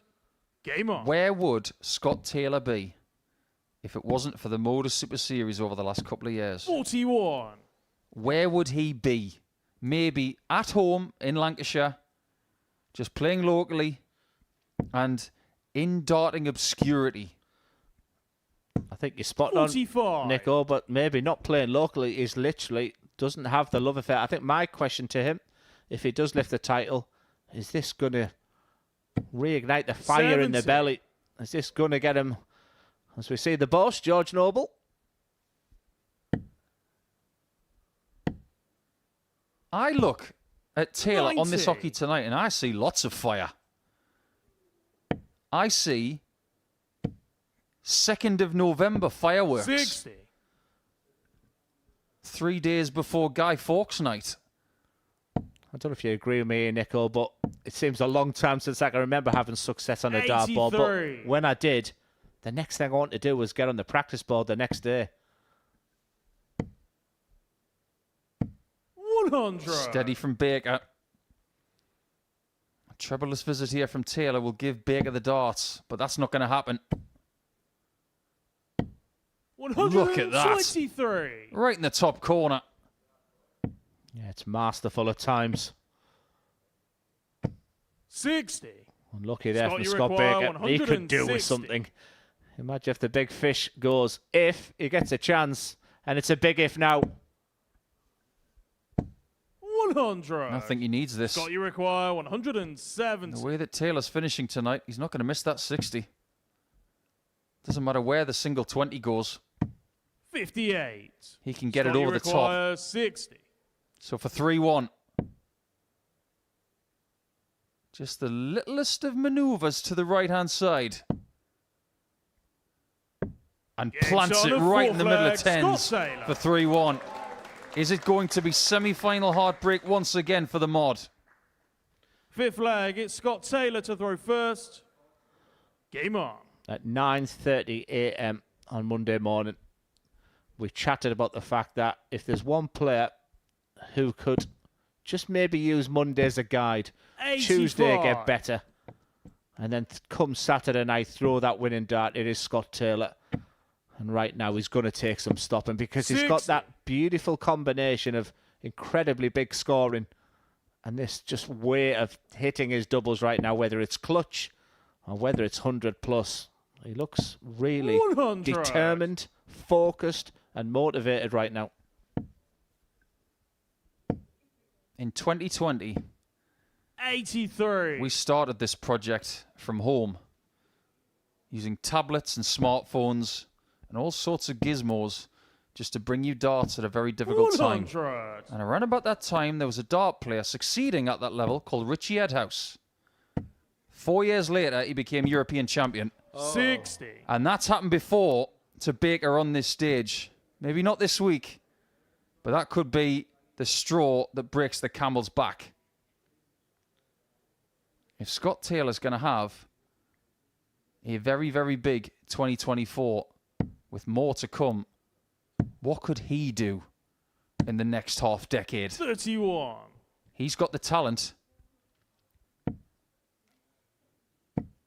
He's also got the benefit of that 120-point buffer that Baker had on the floor, meaning Taylor has now got the chance to end this. Yeah, if you're going to beat Scott Taylor, you need 4 darts at the moment, not 84. one. I just think that knocked the stuffing out of the brilliant Scott Baker. I think he's demonstrated his qualities again. 140. He's not out of it just yet. Scott, you require but the way 101. Scott Taylor is finished, is he going to put this match into room 101? 76 points left. Double 19. 82. I love that Scott, you route for require 101. 98. I hate it. Scott Baker hates that dart. Loves that one. 62. And now Taylor has Scott, to you split require 19. to make his way to yet another final. Double 1. No score. Scott, you require 36. I never have a problem with that 3:17 route. It's the way to It's go. on a fifth leg. And that's Scott the way to Baker. go up a double 18 in rapidly quick time. It was almost like we'd wrote the conclusion for this game for Scott Baker. And just Sixth as a leg, little it's double Scott bubble, Baker to throw first. that was a break to Game throw. We are now back on throw. And Scott Baker saying to himself, just give me a couple of 12 darters, please. 140. Technically, Scott Baker scored 621 points in that leg, 140. but he had 120 points taken away. 140. Just talking about crowd involvement, sorry, Paul. I think almost the big contingent from Kerr Parry have gone on the side of Scott Taylor now. 100. Wonder if that's going to play a part. All them on the left-hand side there are with Kerr Parry. And there was a big roar when he hit that 140. 140. I think there's been a great deal of respect out there tonight. It looked as if Taylor was booking his spot into the final. 97. Scott, you And require now 81. we could be on the cusp of going all the way in this semi-final. Double 16. 49. Another chance, Scott, you but require my word, is this difficult. 164. He'll stay there. 124. 3-1 down. Scott, you And require Scott Taylor 32. absolutely flying. We thought that was the end. Scott Baker had a couple of bounce outs. Game Yet in the shot on space the of sixth 3 or leg, 4 Scott minutes, Scott Baker. Baker is level. We've had the 9-dart shootout. How much pressure and tension can these Seventh players, and in final leg, particular it's Scott Scott Taylor Taylor, to throw who was first. involved in that Game 9-dart on. shootout, can he take? 140. Taylor might be the dart player in the Northern Hemisphere 85. that throws darts the hardest. My word, does he give them a hike? If I said he's taken 20 miles an hour off them from Tuesday to now, would you believe me? 99. Nope. It just shows not only your skill set, not only your technique, 101. But when you get your mindset right, when you're feeling good up there, which Scott Taylor is right now, Scott Baker is playing his best darts right now, but under pressure, he is amazing. Wow. I'd like to say that's the best 180 he's hit tonight, but it really isn't. 26. Scott, you require 82.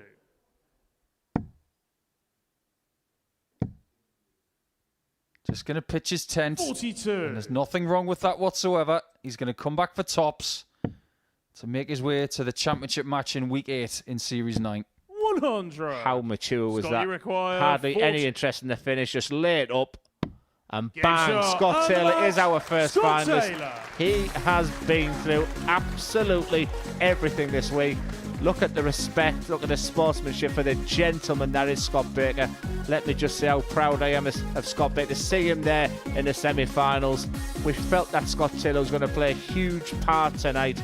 He had that incredible moment of the 9-darter, and then to hit the 180 under those circumstances, round about the 90-plus average. He's pretty much saying to Marvin van Velzen and Anton Esland, I am ready for you in the final. He'll get a good little break, and he gives himself every chance. And speaking of them two, that's semi-final number 2, and that's after this short break.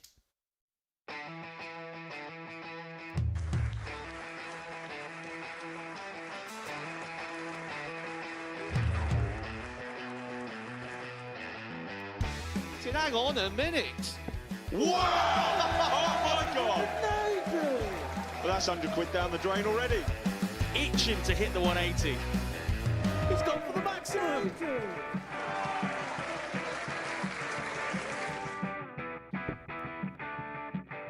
18 for the bull. Bull. 53. No, he said bull. That's a great first start from Adam. Oh, look at this. He's going to leave Scape. Oh, can you believe it? That is unbelievable.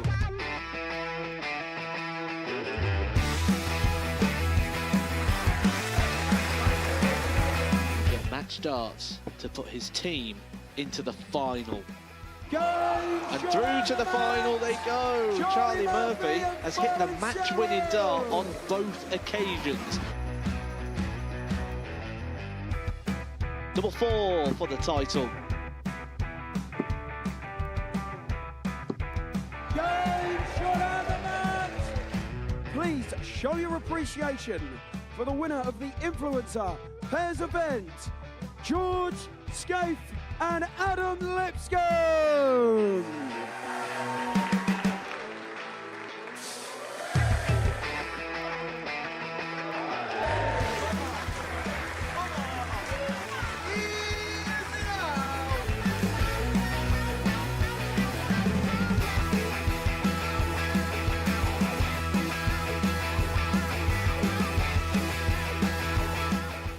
He seems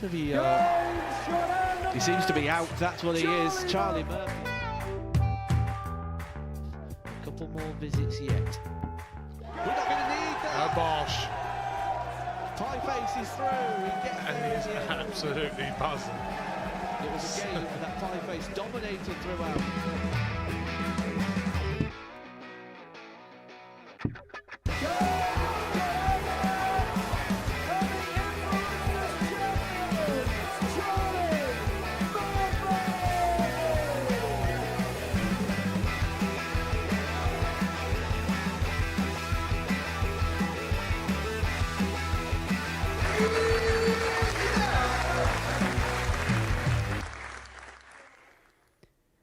Welcome back to the Modus Super Series, where before the break, Scott Taylor booked his place in the final. A 4-3 win against Scott Baker means that he is into another weekly final. He'll take on the winner of the match between Marvin van Velzen and Anton Ersland. That's going to take place in a few moments' time. And if Van Velzen wins this game, we'll see two former champions go toe-to-toe for a return to Champions Week. But in his way is the Swede, Anton Ersland.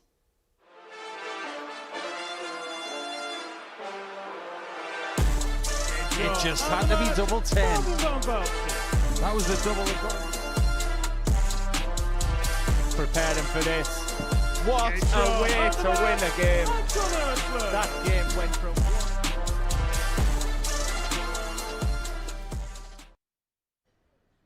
Ladies and gentlemen, welcome back once more to the Modus Live Lounge here in Portsmouth. It's time now for our second semi-final of the evening.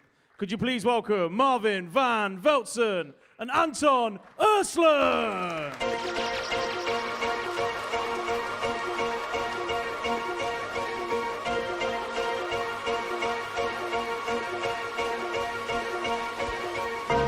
I am number one, not number two. If I'm not the one. So then, 1 ton up against the reigning champion in our second semi-final. 2 players still very much at the infancy of their career. Van Velzen's already got a big title on his CV. Anton Ursland is looking for a return to Champions Week. It's our second semi-final. Battle about to commence between the Netherlands and Sweden in the company of Paul Nicholson and Glenn Durrant. Don't let anybody tell you that experience doesn't pay. Because with 3 players left, we have 3 players who have all won weekly titles before. Scott Taylor has got a couple of them. He might even have 3 by the end of the night. And we've still got 2 series winners left. This man from Sweden has 1 weekly title and was the first Swede to get one. Since then, Andreas Harrison has become the best known Swede in Portsmouth.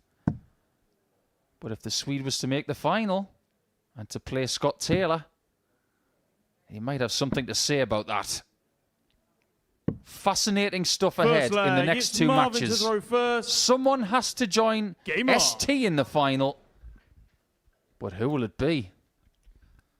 Yep, my winner for the week was Anton Ursland on Monday, and he demonstrated those qualities with a comfortable victory over Marvin van Velzen on Monday. 30.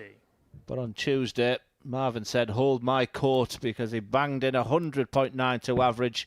A little cheeky 1-8 finish in that as well, and won the deciding head-to-head. 96. Marvin van Velzen goes into this one with his brother watching as big favourite. Apparently, when Marvin went shopping for a watch and he said, can I have one for my brother as well? I'll have the same one, same size. And judging by the size of those things, they've probably got left arms the size of Rafael Nadal's. 59. At least we know what happened to Big Ben. Is he even playing darts anymore? Van der Pas. Yes, he was. I think last time he really struggled. It was quite sad to see Big Ben play like he did on that stage. It really was. He was touted to be one of the next real greats from Holland. 100. It was 2016 when Van der Pas was really starting to make his presence felt.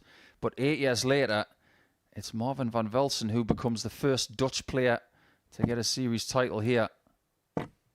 120. Genuinely, Paul, that's why I say enjoy it while you can. Embrace the challenge, thrive when challenged, and enjoy it as much as you can. We had a couple of bounce outs for poor Scotty Baker in the last one. 117. And a couple here. Marvin, you require 170. Well, we had a medium this week when Chris Murphy correctly said a 170 was going to go. Was Chris Murphy here this week? I only saw the Joker. 99. Anton, you require 129. Terrifying he looked. It was worse when he took the suit off, let me tell you.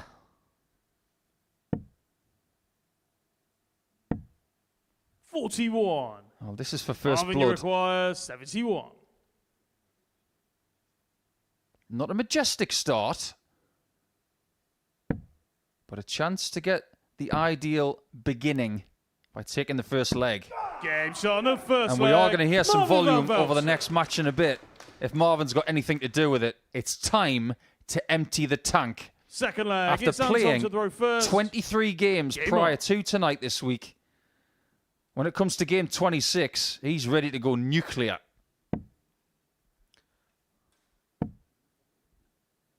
He loves a crowd. He's an 6. exhibitionist, is Marvin van Velzen. And on that 71 finish there, it's almost like he doesn't want to hit the treble 13, because that then takes him down the realms of the double 16 route. Big 13, big 18, and with that one dart in his hand, it's a huge part of his game. He pings that tops. I'd like to see that kind of response from Anton. And really would just it would 140. it would shake Marvin. There may be a lot of people out there watching on Saturday night, or indeed on Sunday morning, depending on where you are in the world. 108. Seeing things like that. And maybe thinking that Marvin van Velzen is a massive favourite for this game. 60. Well, prior to this semi-final, I can tell you that Anton has averaged more than Marvin tonight. And he's had more ton plus finishes than him. 95. Pretty simple, because Anton's had 2 and Marvin hasn't had any. Yeah, it's not like his game's depreciated. We've seen 106 plus average. We've seen him dominate a very, very tough Group 100. B. But like Marvin, you, Paul, require I'm still waiting for that 130. real mega statement from Marvin. But as Henry alluded to at the beginning, it's like he's at that stage of his career now where even his B game is good enough. And in such a tough group, if he does come through today, Antonio or is he require saving everything for Scott 141. Taylor next? You don't want to do that. All you can do 100. is get Marvin, over the you next require hurdle. 58. Don't think about the one after that, because you might get caught with your trail leg feeling a little bit low. Double top again. Game shot on the second He's leg. just so Marvin good van up there. Velzen. He's done it before. He's looking likely to do it Third again. leg. It's Marvin to throw first. And he loves a final here on a Game on. Saturday night. Someone told me this room was soundproof. But I'm hearing those roars coming from Marvin van Velzen when them tops are going in. Not only is he letting his opponent know, the crowd involvement as well. 85.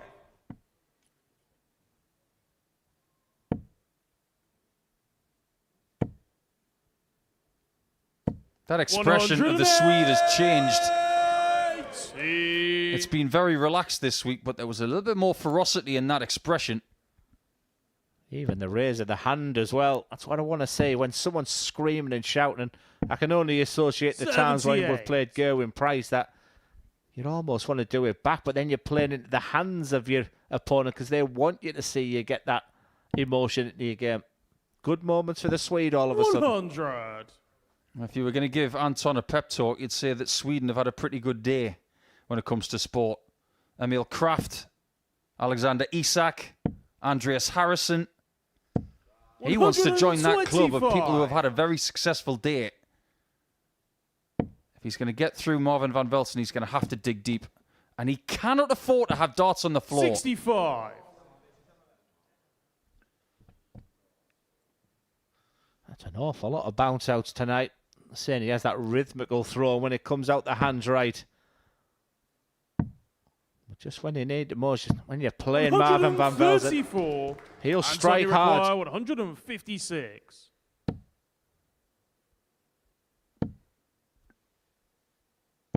If this goes out, Marvin, you require Van 79. Velzen is on the cusp of something that you never see.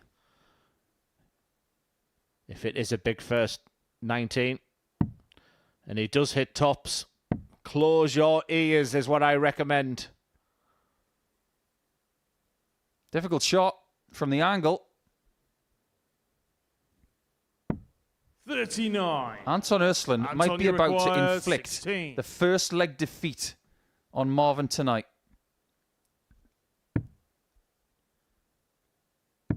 Game shot. That's the third first leg that Anton Marvin has Östlund. lost. And it's 10:35 local time. Fourth leg. It's Anton to throw first. Game on. And the break throw as well. Anton just quietly but effectively just gets on with his job. I feel like this whole game as Marvin's going through that almost zen-like to get him that focus back into his game. But you just get a sense as a commentator 42. that you're focusing on one individual. In this case, it has been Martin and Anton. Despite the fact he's gone trebleless there, that was a good opportunity to really put a stamp on this leg. 58. On some level, Glenn, do you think that Marvin was thinking that tonight he could win the title without losing a leg? No, that I don't. I think he speaks very... 57. He's very mature. I like his answers. I don't think he doesn't show as much bravado until he gets on that stage. He loves it up there. I watched him on a Euro tour. It was one of those Friday afternoon 58. sessions where, look, if it wasn't for Marvin Army in there, there'd have been hardly anyone. He just loved it. He has dreams of getting up there, but at the same time, I think he shows an awful lot 60. of respect to the players who are in this competition tonight. He just wants a title by hook or by crook.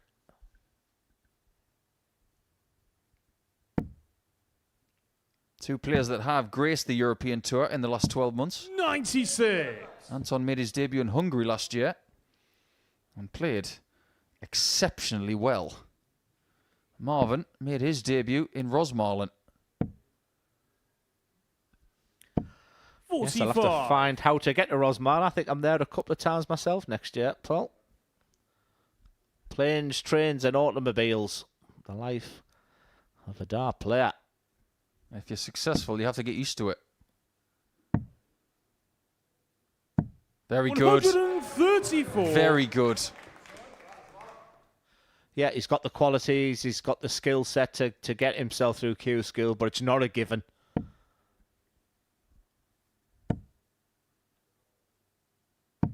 $139. That's just as good. Marvin, you require This game is finely 155. poised. Always one of the trickier finishes. Plan B would be a treble look. And that 46. score there from Anton of Anton, you require 139. 158. And that poor set of play, we could be moments away from 2-2. We're talking like this game's all over. And it's far from it, because treble 18. 84. Marvin, you require 109. We've had some close calls on 158s tonight.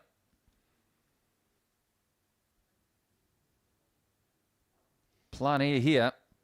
Treble 20, 9 and tops. Textbook stuff.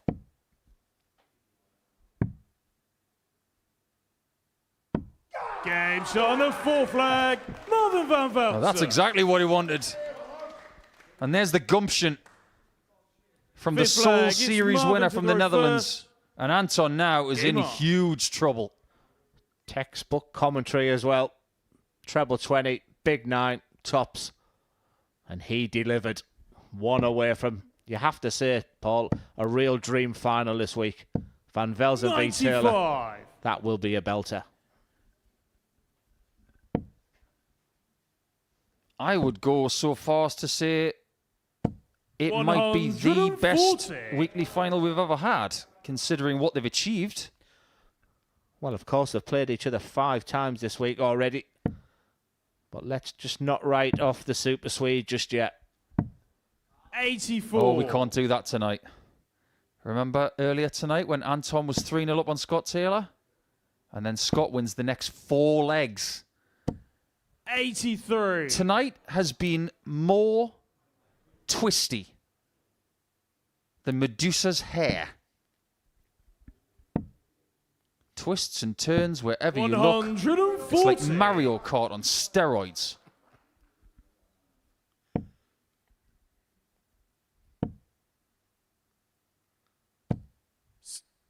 $45. Little bits of frustration there from the Give Swede. us a wave, boss. Give us a wave. Like Medusa's hair.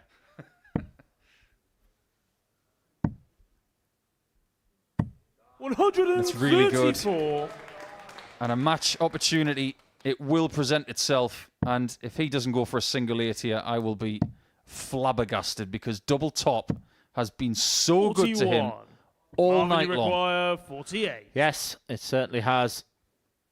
He'll go through his same process to set up the dream final.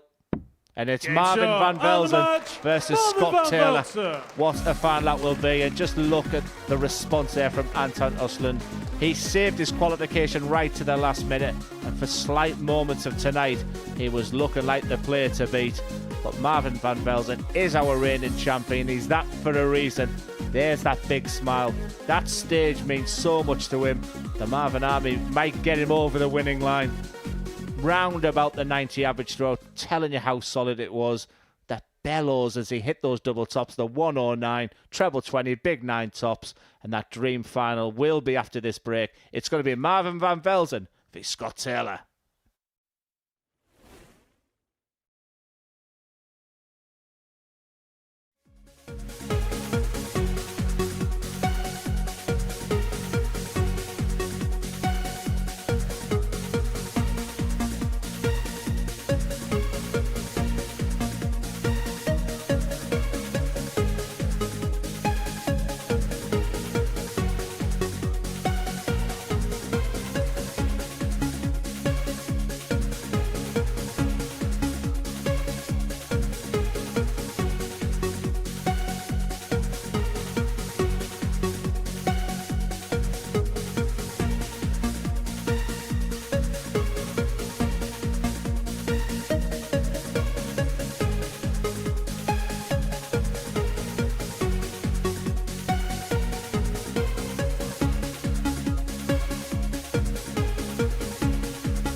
Welcome back to the Modus Super Series, where two former champions will go toe-to-toe in the final. It's a meeting between Scott Taylor, the Series 6 champ, and Marvin van Velzen, the reigning champion, to see who is going to make it through to Champions Week. Taylor got the better of Scott Baker by 4-3, whilst before the break, Marvin van Velzen dropped his first leg, but won his third match of the night, getting the better of Anton Ersland by 4-1 to book his place into the jackpot match. We've been watching all of the darts this evening in the company of the asset Paul Nicholson, who's alongside me in the studio now. Let's talk about the semi-finals in chronological order. Begin with Scott Taylor's game against Scott Baker.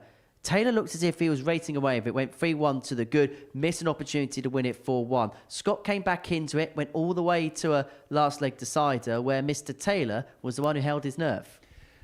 One thing I want to say is that Scott Baker, in his previous match at the end of the group games tonight, he looked like he was quite fragile, that maybe the arm was starting to get tight and some of the darts on the floor were starting to damage him mentally. But the way he was able to cause trouble for Taylor, that just goes to show what Scott Baker's got in his locker. But you did sense that Taylor, having the throw and having what looked visually like the desire to go and get the job done, he was able to get it done with a couple of slips along the way, because when he had 101, he missed a double 19 and he backed himself into a corner. But the fact is, Scott Taylor, practice or no practice, you give him a full week here, he will figure it out, because he's done it again. He's in another final. When he plays with that X factor, he is incredibly difficult to beat. He's shown glimpses of that tonight, but has he also shown perhaps one or two signs of vulnerability as well? Yeah, that probably comes from the fact that he's not practicing and playing as much competitive stuff as some other people, like Marvin, for example. So he's not as battle-hardened and he has to dig a little deeper than some other players. But from what we've seen from Scott in the past, if you give him time to prepare, for instance, if he wins the final, if you give him 4 weeks, he'll be ready. Mm-hmm. He will be ready, and he will be able to dig deep with practice and be better and find that extra level, which he has. Just a question of whether he will need it in tonight's final. And he's going to face Marvin van Velzen, the defending Super Series champion, in that finale. It's been a fairly good defence of his title so far this week. And as far as tonight is concerned, he's dropped just the solitary leg so far. Yeah, not a bad Saturday night if you're the defending champion. A couple of 4-0 victories, and he wasn't really in much danger in that semi-final because he was in control of it all the time. Anton was really having to search for stuff on the board. He wasn't playing poorly at all. In fact, he averaged over 90 in that match. But Marvin looks so comfortable. And the way he's able to peak when he needs to peak, it's becoming the norm. I know that at times, and I will say this honestly, he has put noses out of joint in practice rooms, and sometimes with showing a bit too much passion in a silent room. But I think he's figured this place out through experience over the last few months. He knows how to play in an empty room when it's silent. He knows how to play with fans, and he knows how to get better and more passionate as the night goes on. Consequently, are we looking at Marvin through different eyes now, considering he's won the title? And when you do have a different kind of tag on your shoulders, I imagine you had when you won big titles, how difficult, and can it actually weigh on your shoulders a little bit? Yeah, I think it depends on the person. If you're quite a fragile person, quite sensitive, it can weigh quite heavily. But if you're a really confident person who likes to exude that kind of confidence, that can be a badge of honor. And it's not a target on your back. It's a shield on your back that you will thrust in front of you like Captain America and say, no matter what you throw at me, it's going to be deflected back at you. And Marvin, when he first came here, I'll freely say that I wasn't sure how good he was. I knew of him. I knew he was a very good youth player. But I thought, still got a lot to learn. But over the last 12 months here, my word, has he blossomed. Well, Marvin van Velzen and Scott Taylor will meet in a battle of the champions to determine week 8, but week 9 gets underway to Monday morning from 9:30 a.m.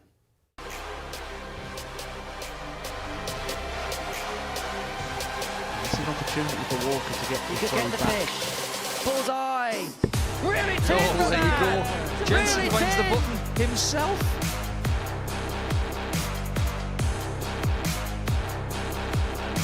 Management deal, darts manufacturer deal today. But that's the real deal from Thomas Banks.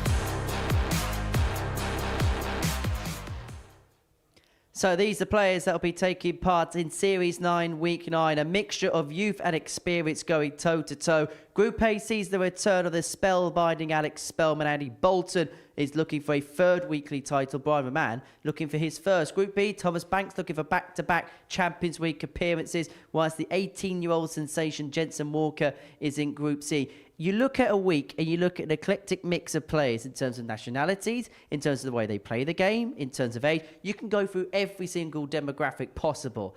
That is such a mixed bag of players there. Yeah, it's what Australians would call a mixed bag of lollies, and that's my kind of week. Because you talk about Spellman, who's already in the UK, getting settled and getting ready for Monday morning. He's going to be dangerous because he's won a Group A before. We know what we get from Andy Bolton. And he's going to come here right off the back of the Challenge Tour. So it'll be interesting to see what he does tomorrow in the last two tournaments as to how he's feeling. But there are a couple of names on that list that really get my motor running. One is Thomas Banks, because he's the new Vault Finals champion in the ADC. Got a lot of money for that as well. So his confidence is going to be sky high. And you may never have heard of Romeo Gerbavats. He's played World Cup with Boris Krčma. He's dangerous. He's so dangerous and really hungry. So if he was to be in this match in a week's time, I wouldn't be shocked. And of course, for Thomas Banks and Andy Bolton, we're going to see them at the ADC Tour Finals on November the 16th and at the Global Championship, which takes place later on this year. That's in December, live on the Super Series YouTube channel. But to tonight's final, and before we preview it, here is how we've got to this point. We had a 9-dart shootout in Group 1. Kurt Parry was eliminated from that. In Group 2, Marvin van Velzen dominated positions. He's actually dominated tonight. Van Velzen 4-1 win against Ursland in his semi-final. Scott Taylor beating Scott Baker 4-3 in their semi-final. So it's a meeting of two former champions, Scott Taylor, Marvin van Velzen, in the final. In terms of the way both players have played this evening, Scott at times has shown that X factor, but there's been points this evening where Marvin van Velzen's looked pretty much untouchable. If you were to draw a graph based on tonight for Marvin, it would be quite steady at the start and it's starting to climb. If he doesn't keep climbing, Taylor will finish him off, because Taylor's been on another level tonight. He's been tested more with the 9-dart shootout. He's been more prevalent in the big scoring department. But the one thing that Marvin van Velzen has over Taylor is that he's been finishing better than Scott has. If he gets chances, that could be it. If van Velzen leaves tops a lot, there's only one winner. And Marvin could become just the second player to qualify for the Champions Week as defending champion. Only Luke Littler has done that in the past. Of course, he successfully defended his title in doing so. When a player wins this trophy, it's been very, very difficult to then back that success up the next time around. Scott would know himself. Yeah, that was going to be my exact line. Scott couldn't do it. Jim McEwen couldn't do it. Conan Whitehead couldn't do it. Raymond Smith didn't even travel to try and do it. It's a hard thing to do. This is a very difficult discipline. So if you're Marvin van Velzen right now thinking that 2024 is my year, well, it either ends now or it just starts. Paul, thank you very much. Enjoy the final in the company of Glenn Dowen. It is time for that finale as two former champions go toe-to-toe. Scott Taylor lifted the trophy in February, whilst Marvin van Velzen is looking to do something only Luke Littler has done, and that's to make it to the subsequent Champions Week on his title defence. It's game on in the final.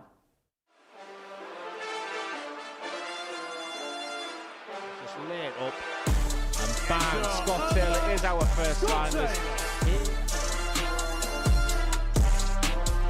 And it's Marvin van Velzen versus Scott Taylor. What a final that will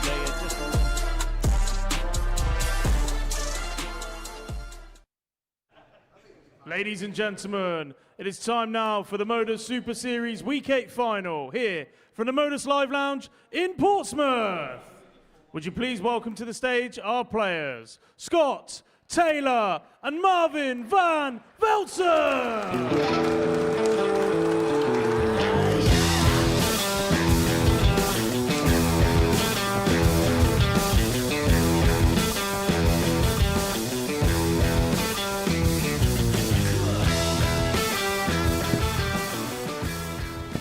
Two champions, but only one can make it through to Champions Week. Scott Taylor and Marvin van Velzen for a place in the big event at the beginning of December. For Van Velzen, the defending champion, looking to make it through to Champions Week and have a proper crack at his title against Scott Taylor, who is looking to bookend his year with Champions Week wins. Let's hand over to commentary then for one final time this evening. It's Glenn Durrant alongside Paul Nicholson.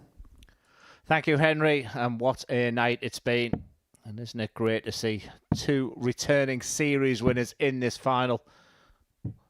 When the first dart was thrown on Monday morning by that man in your picture, we said it was full of excitement, and maybe just Jim McEwen's was the only player not to be here tonight.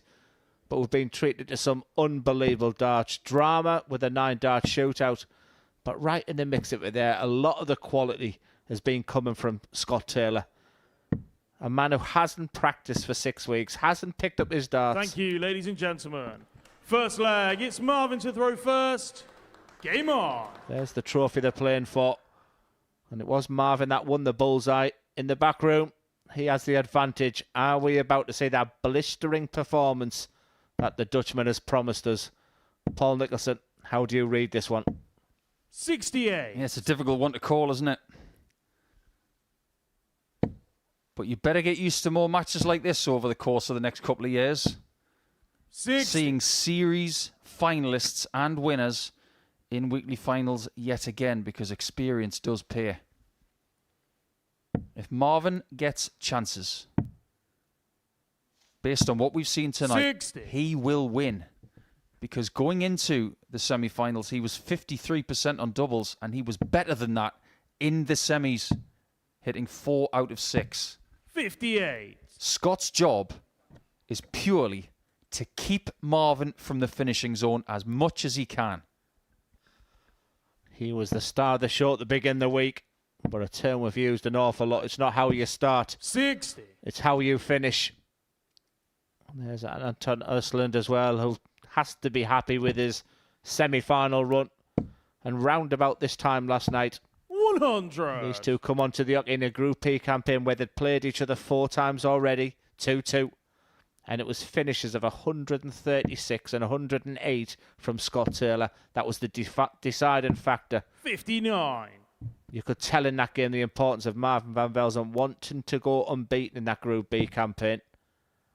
But all that's forgotten. All those head-to-heads are forgotten now.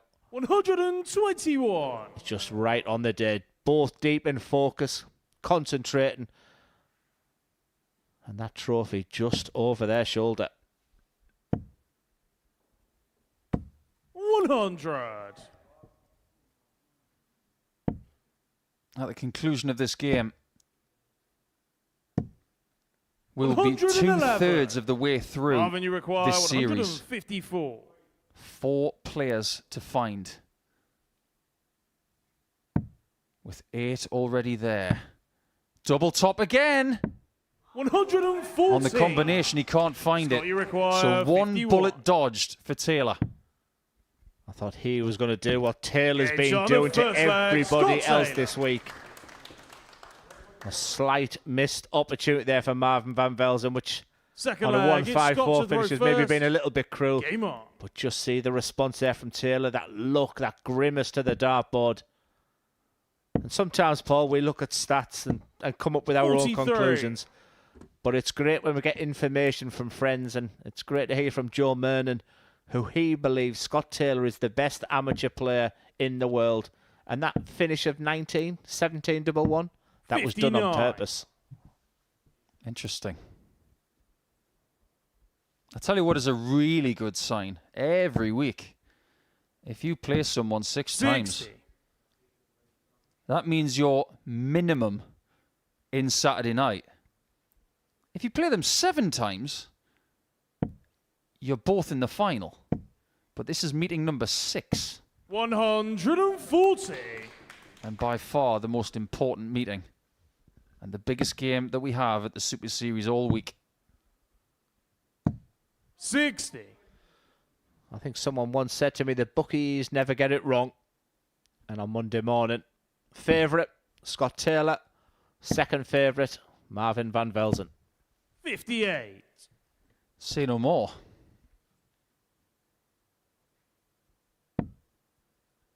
And then again, they did have Kurt Parry as the favourite tonight, but 60. he lost out in a manner where he's got more experience than anybody else. He's the only person who's been in 2 9-dart shootouts now. 1 win, 1 loss. 137. Yeah, it was a shame for Kurt, of course. About 20 people there. He's brought down a 3-hour journey. They made the effort. He'll probably be more sick over that.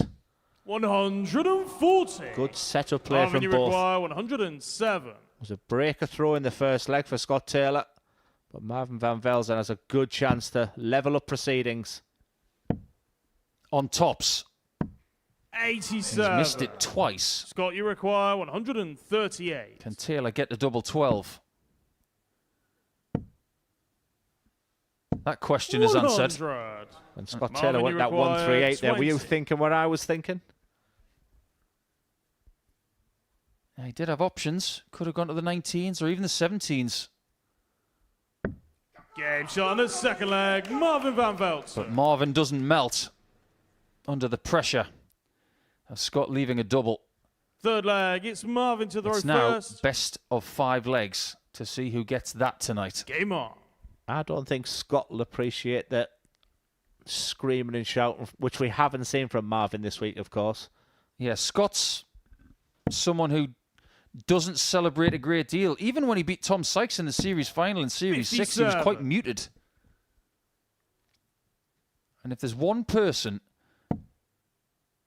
who is still in this series who you don't want to 123. upset, I think Scott Taylor's in that top 1%.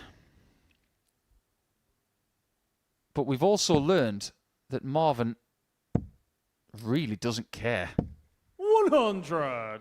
Well, I will let Scott Taylor off for not making me sleep this week with his snoring. If he wins that trophy, I'll let him off. 96.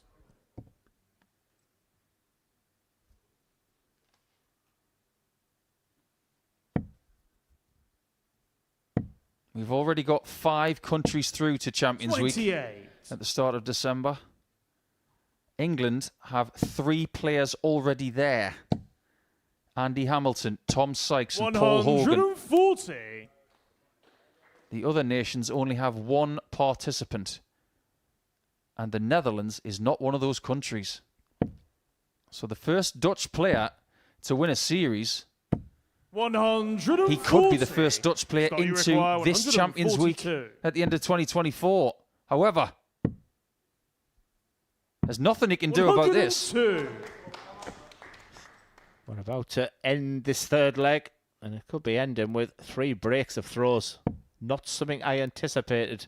The quality of these two players, that when they have the darts, 100. you'd expect them to Scott, you check out in require minimum 40. 15 darts. But this to take the advantage, to take that lead. Crucial Game shot on the moments. third leg. But for Scott Taylor, I just don't think he feels pressure. He demonstrated that against that man in your picture with a 9-dart challenge. Fourth leg. It's Scott to throw first. Game on. It's something, Paul, that you just can't teach. I think he feels it. But if we look at the way he throws darts, 60.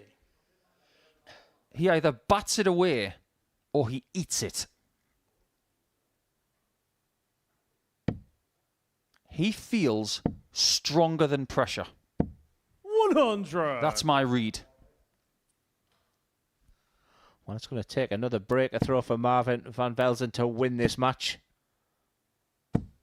100. It could get to a stage. I just felt there was shadow boxing those first 2 legs. It could get to a stage at the back end of this game where 100's not enough. It'll be punished. 100. I believe that.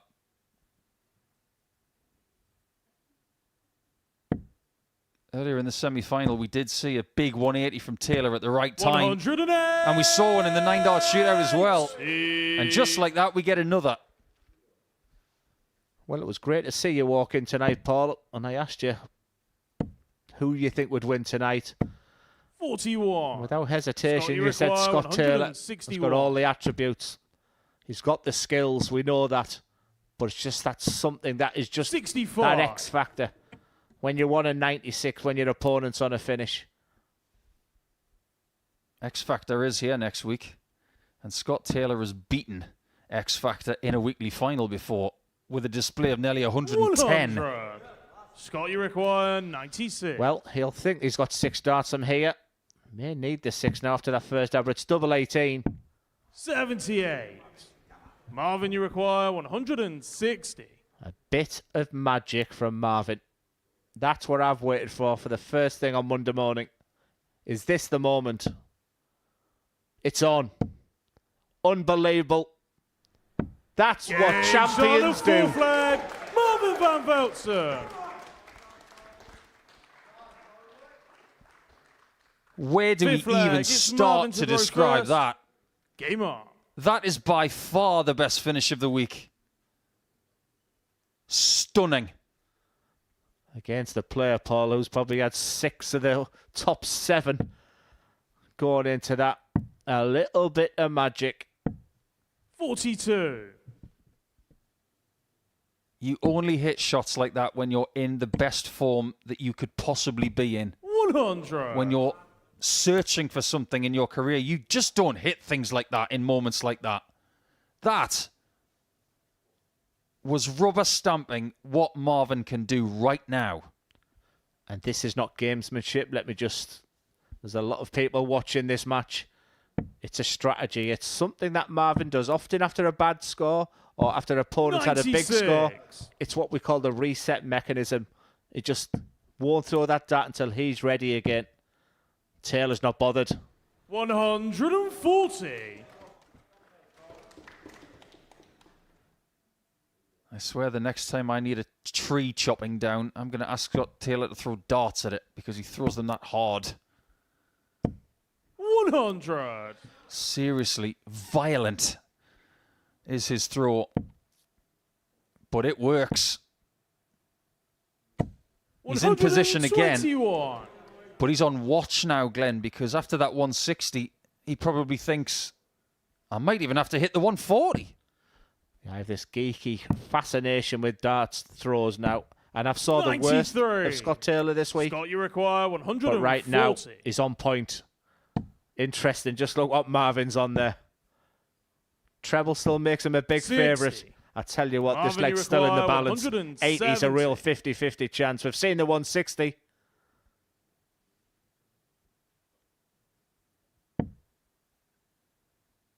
And the moment that first start doesn't register, 43. The chin drops of Taylor as if to say, right, get rid of this.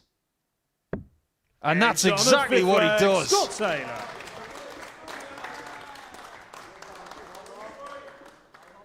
That's cataclysmic for Marvin van Velzen, the defending champion.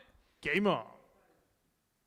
But how clinical was that from the Series 6 champ? 60. Look at that scoring power pack. So many players want to come and play on that stage. Well, that's the scoring levels that you'll need to do 55. consistent. The averages actually state what we have seen tonight. Taylor, better numbers. The doubles are there as well. He's 3 from 5.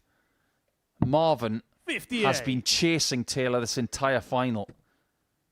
If he hadn't hit that 160, he'd already be toast. But if he can get out of this, he's going to feel superhuman. Dictating the pace. I don't think Scott quite like that, but that's why he does it. 140. That is why Marvin van Velzen takes those 5 to 10 seconds. For a player, it's frustrating. For him, it's necessary to get the best out of him. 140. Don't get angry at your opponent because of their process. You stick to your own and don't let fear, anger, 59. frustration, or anything like that win. Just go and win yourself. And that's what Taylor is very close to. 60. Maybe not close enough from that trebleless visit.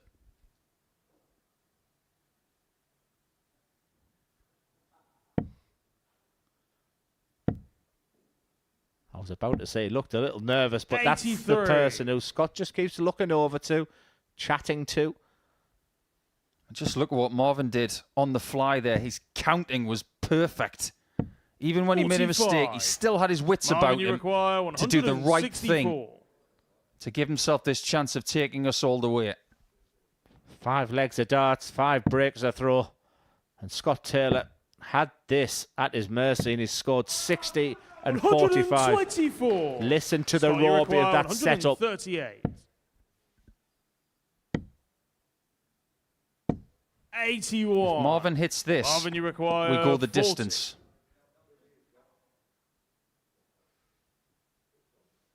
Every game that Scott Taylor's played tonight has gone 4-3. But for that to go to, he needed that tops. What a moment for Scott You Taylor. require 57. He takes his time. He has been brilliant on his finishing. Double 10. Mission accomplished. And the Modus Super Series Week 8 champion, Scott Taylor! Taylor overpowers the champ. The 6th time they've played this week. It clearly disappointed Marvin van Velzen, but an awful lot of respect there between the pair of them. Scott Taylor arrived here on Monday morning, openly admitted that he'd not thrown a single dart for 6 weeks. He did not know where he was going to be. He threw the first dart on Monday and threw the last dart on Saturday. Scott Taylor is our champion. And what a performance. Let's have a little look at the tail of the tape. During that game, there was not an awful lot between them. Scott Taylor tonight has been round about that 90 average all night, but it's been about the timing and just when he needed it most and when he needed a double. He was absolutely incredible. He's our Series 6 champion and he's back to Champions Week and he becomes a real top player. Scott Taylor once again into Champions Week. The former champion looking for number 2, having beaten the defending champion. Let's hear from him now with Paul Nicholson. Thanks, Henry. Scott Taylor, I feel like we've been here before. And it's been well documented this week that you haven't been practicing a great deal, but whatever you've been doing, it's worked again. It's been a really tough week. I could have slept all day today and not even turned up, to be honest. So I'm really happy to get through this. You had to take out the defending champion in tonight's final, but give us a little bit of insight into what tonight has been like, because you've now gone through every single thing that we can offer. 9 dart shootouts, 9 darters, the lot. How was tonight for you? I was just taking it 1 dart at a time, really, but that 180 in the 9 dart shootout, I don't know where that come from, to be honest. I have no idea, so I'm happy here waiting, but I hit a few, like in the semi, I hit 1 against Scott in the last leg. I've got lucky, really. I don't think it was lucky. I think you're a rather good player, Scott. You're outdoing yourself here, because more weekly titles than most, series title, and a chance now to win a second one this year. We'll see how it goes. Hopefully I get Tom in the final again and it goes the same way, but we'll see how it goes, yeah. That was going to be my next question, because I'm sure Tom Sykes is thinking, why are you going to be in my way again? He kicked me butt a few times in the week, didn't he? So I'm sure he's not scared of me, just like the same way. I'm looking forward to it. You've got 4 weeks to prepare for Champions Week. Are you going to be practicing, or are you just going to continue with taking things easy? I don't know. The baby's in hospital, so it's been a real tough week to be away from her. So we'll just see how she goes. Hopefully she'll be home next week. So we'll just see how everything goes. We remember when things had changed in your life at the end of Series 6 and you banked the £25,000. It could be another £25,000 just before Christmas. What would that mean to your family? It'll soon be gone, just like the last one. So we'll see how it goes. I'm not banking on the 25 grand, but it'd be nice to get it just before Christmas. Well, one thing we can tell you is that now you've got your fingerprints on that again. So without further ado, get yourself over there. Your winner of Week 8 in Series 9, again, it's Scott Taylor!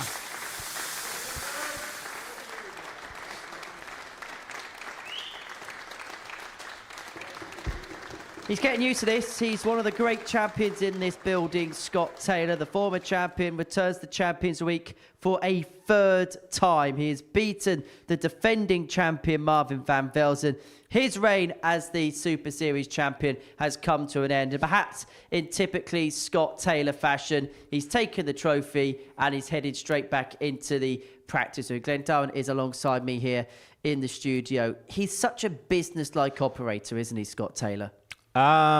He's got bottle. Yeah, I mean, I think when you sit and watch someone for 5-6 days on the spin, he's clearly naturally talented. To not throw a dart for 6 weeks, he threw the first dart on Monday morning, threw the last dart Saturday night. It's been a brilliant week for him. He ticks every box. Well, Taylor winning that final was quite an emotional one. He said in his interview that obviously some family problems, some family issues at home. We wish Scott all the very best of that. He's a really good guy, is Scott, off the hockey. And I can imagine that was a really emotional one for him, all things considered. And literally found out about his daughter on Sunday as he was arriving an hour away from Portsmouth. So it must have been on his mind all week. He had a plan to get home if needed be. But you can sometimes use that as a motivation as well. I'm sure the next phone call will be home now, and he'll be home in the morning, and his family comes first. Send the Taylor family all the very best, and many congratulations to Scott. We'll talk all about his win in a second, but the other side of the coin, Marvin van Velzen, his title defence is over. First of all, how do you reckon he'll be feeling? And I imagine, first of all, proud to be the champion here. Oh, yeah, he's super proud. He's emotional. He's a winner. So he'll be disappointed. I just thought that 160 finish, I kept waiting for his magic moment because he's been very good. You know, you wait for the excellent and brilliant. And that moment there, I thought now's the time for Marvin to kick on. But fair play to Taylor. You know, he dug deep as well. It was a good game. The Neuchâtel games, well, he'll bounce back. What did Scott do so well when it mattered most? Timing, honestly, his finishing this week. He didn't top Group A, he was brilliant. He didn't top Group B, he was brilliant. He topped all the average charts and finishing charts, but tonight his timing was great. Even in the 9-dart challenge, he pinged that 180 there when I was thinking, oh my, it's Scott Taylor who's not going to get through.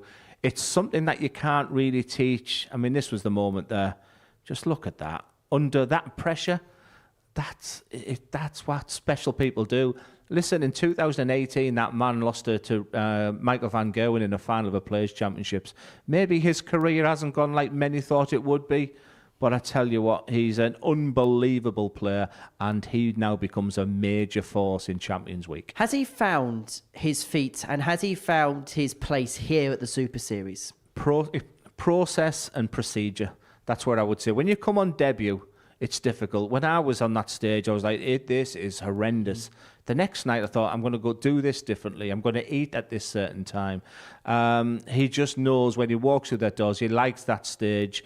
It's no surprise, no coincidence that 2 previous winners are the 2 who were in the final there. It plays a big part that you peak at the right moment, and Taylor did.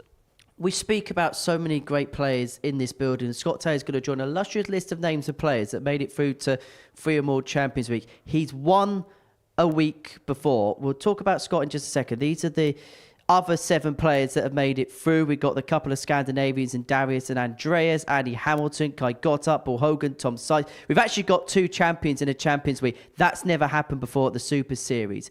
But in terms of Scott, we speak so much about the great champions. We've spoken about Andreas a lot of the time. We've spoken a lot about Steve Waite, despite not winning a Champions Week. Is Scott Taylor the most underappreciated winner we have in this building? I think out of all the series winner, I would say yes. Everyone had the story, the romance of Conan Whitehead, the Australian coming over, you know, the Luke Littler, etc. Sometimes you forget the Series 6 winner was Scott Taylor. A lot of it's to do with his interviews as well. He just brushes it off and gets on with it. He's a classy operator, and looking at that list there, he won't be frightened of that. Like I said, he becomes a major player. Well, let's have a look at that list of players once again and really intrinsically have a look at it. Andreas Harrison, the former champion, is also going to be in there. You're going to have a clash of 2 former winners. Tom Sykes has come close before. And it's very interesting. When you look at that list of players, it's only Andy Hamilton and Kai Gotthardt who've never played at a Champions Week before. Yeah, there's a couple of names I'm looking at. Andreas Harrison, Tom Sykes, Scott Taylor. I mean, they're the big names there. I thought Paul Hogan came an incredibly difficult group as well. Just to look at his name, to think I'm playing him in a week's time is not helping me right now. But yeah, I think Scott Taylor looks at that group. I think there's a fine balance there. There's a lot of experience. There's the players on the up. Tom Sykes will really fancy his chances. He's got close to success here before. It's just all building up very nicely. And next week's list of players is just going to add more quality. In terms of the players already in Champions Week, is this the most experienced lineup we've ever had for one of these? Yeah, and you can only go off your first reaction. And when I looked at the names last week, you whet your appetite. It's just like them early ones, week 1 and week 3. I was looking and I thought they're winnable. I looked at this and I was like, previous series winner. And the list, and then look at him in Group B. It was a terrifically difficult week, and Scott Taylor was a deserved winner. Right, I'm going to play some games with you with the rest of the series ahead, because there's still some big hitters that we haven't seen in this series so far. We haven't seen Jimmy Van Schie yet in this series. Wow. We haven't seen Connor Scott yet in this series. When we get to the latter ends, and we're going to get some more big names to come, and we've got the likes of Andy Bolton and Thomas Banks, who appeared at Champions Weeks before, in next week. As we get towards the crescendo of this series, there's more big names to come. There's a possibility that final 12 could be a who's who of who's done what this year. Well, when you put them list of names, that's hopefully they're not all in the same week. I mean, I'm back week 12 myself, and that's always notoriously a difficult week, because not only do you win it, then you're straight into Champions Week as well. So it's brewing up nicely, but the moment's all about Scott Taylor right now. The list of the players next week. Just bumped into Alex Spellman, who was terrific here, and Andy Bolton. Look, you can just reel off the names, and but tonight's all about Scott Taylor. And you know what? It's a busy few weeks here at the Live Lounge, because not just have we got that final Champions Week of the year in December, we've also got next week the WADC Women's Finals, the ADC Men's Tour Finals, we've got the ADC Global Championship. There's opportunities here for a lot of players to earn a lot of money and really put themselves in the headlines. Yeah, the ADC Nationals were at Middlesbrough last week. It was a professional setup for amateur players, and real deserved winners there, and the consistent players are through. I've been working a lot on the women's series, so it's the regular names that are there. I think Fallon will headline that, and just keep bringing it on. Darts is just that time of the year as well. We're thinking Grand Slams. We're thinking of World Championships. But right in the mix there's so many opportunities for amateur players. We speak about professional and amateur, and we're going to end tonight's show with a little bit of amateur hour, because do you remember Thursday? I tried to forget it.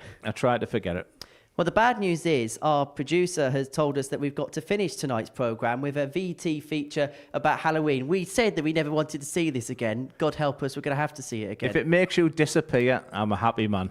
Well, Glenn, you're going to disappear. We'll see you in week 12. Been a pleasure working with you this week. It's been good fun. Put it there, my friend. Put it there.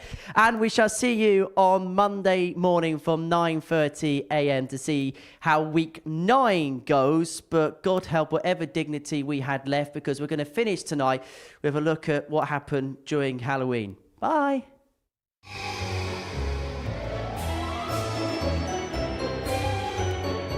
Back to the Modus Spooky series, where wicked wonders and enchanting arrows are taking place and all sorts of scary stuff is happening. And here is what has happened.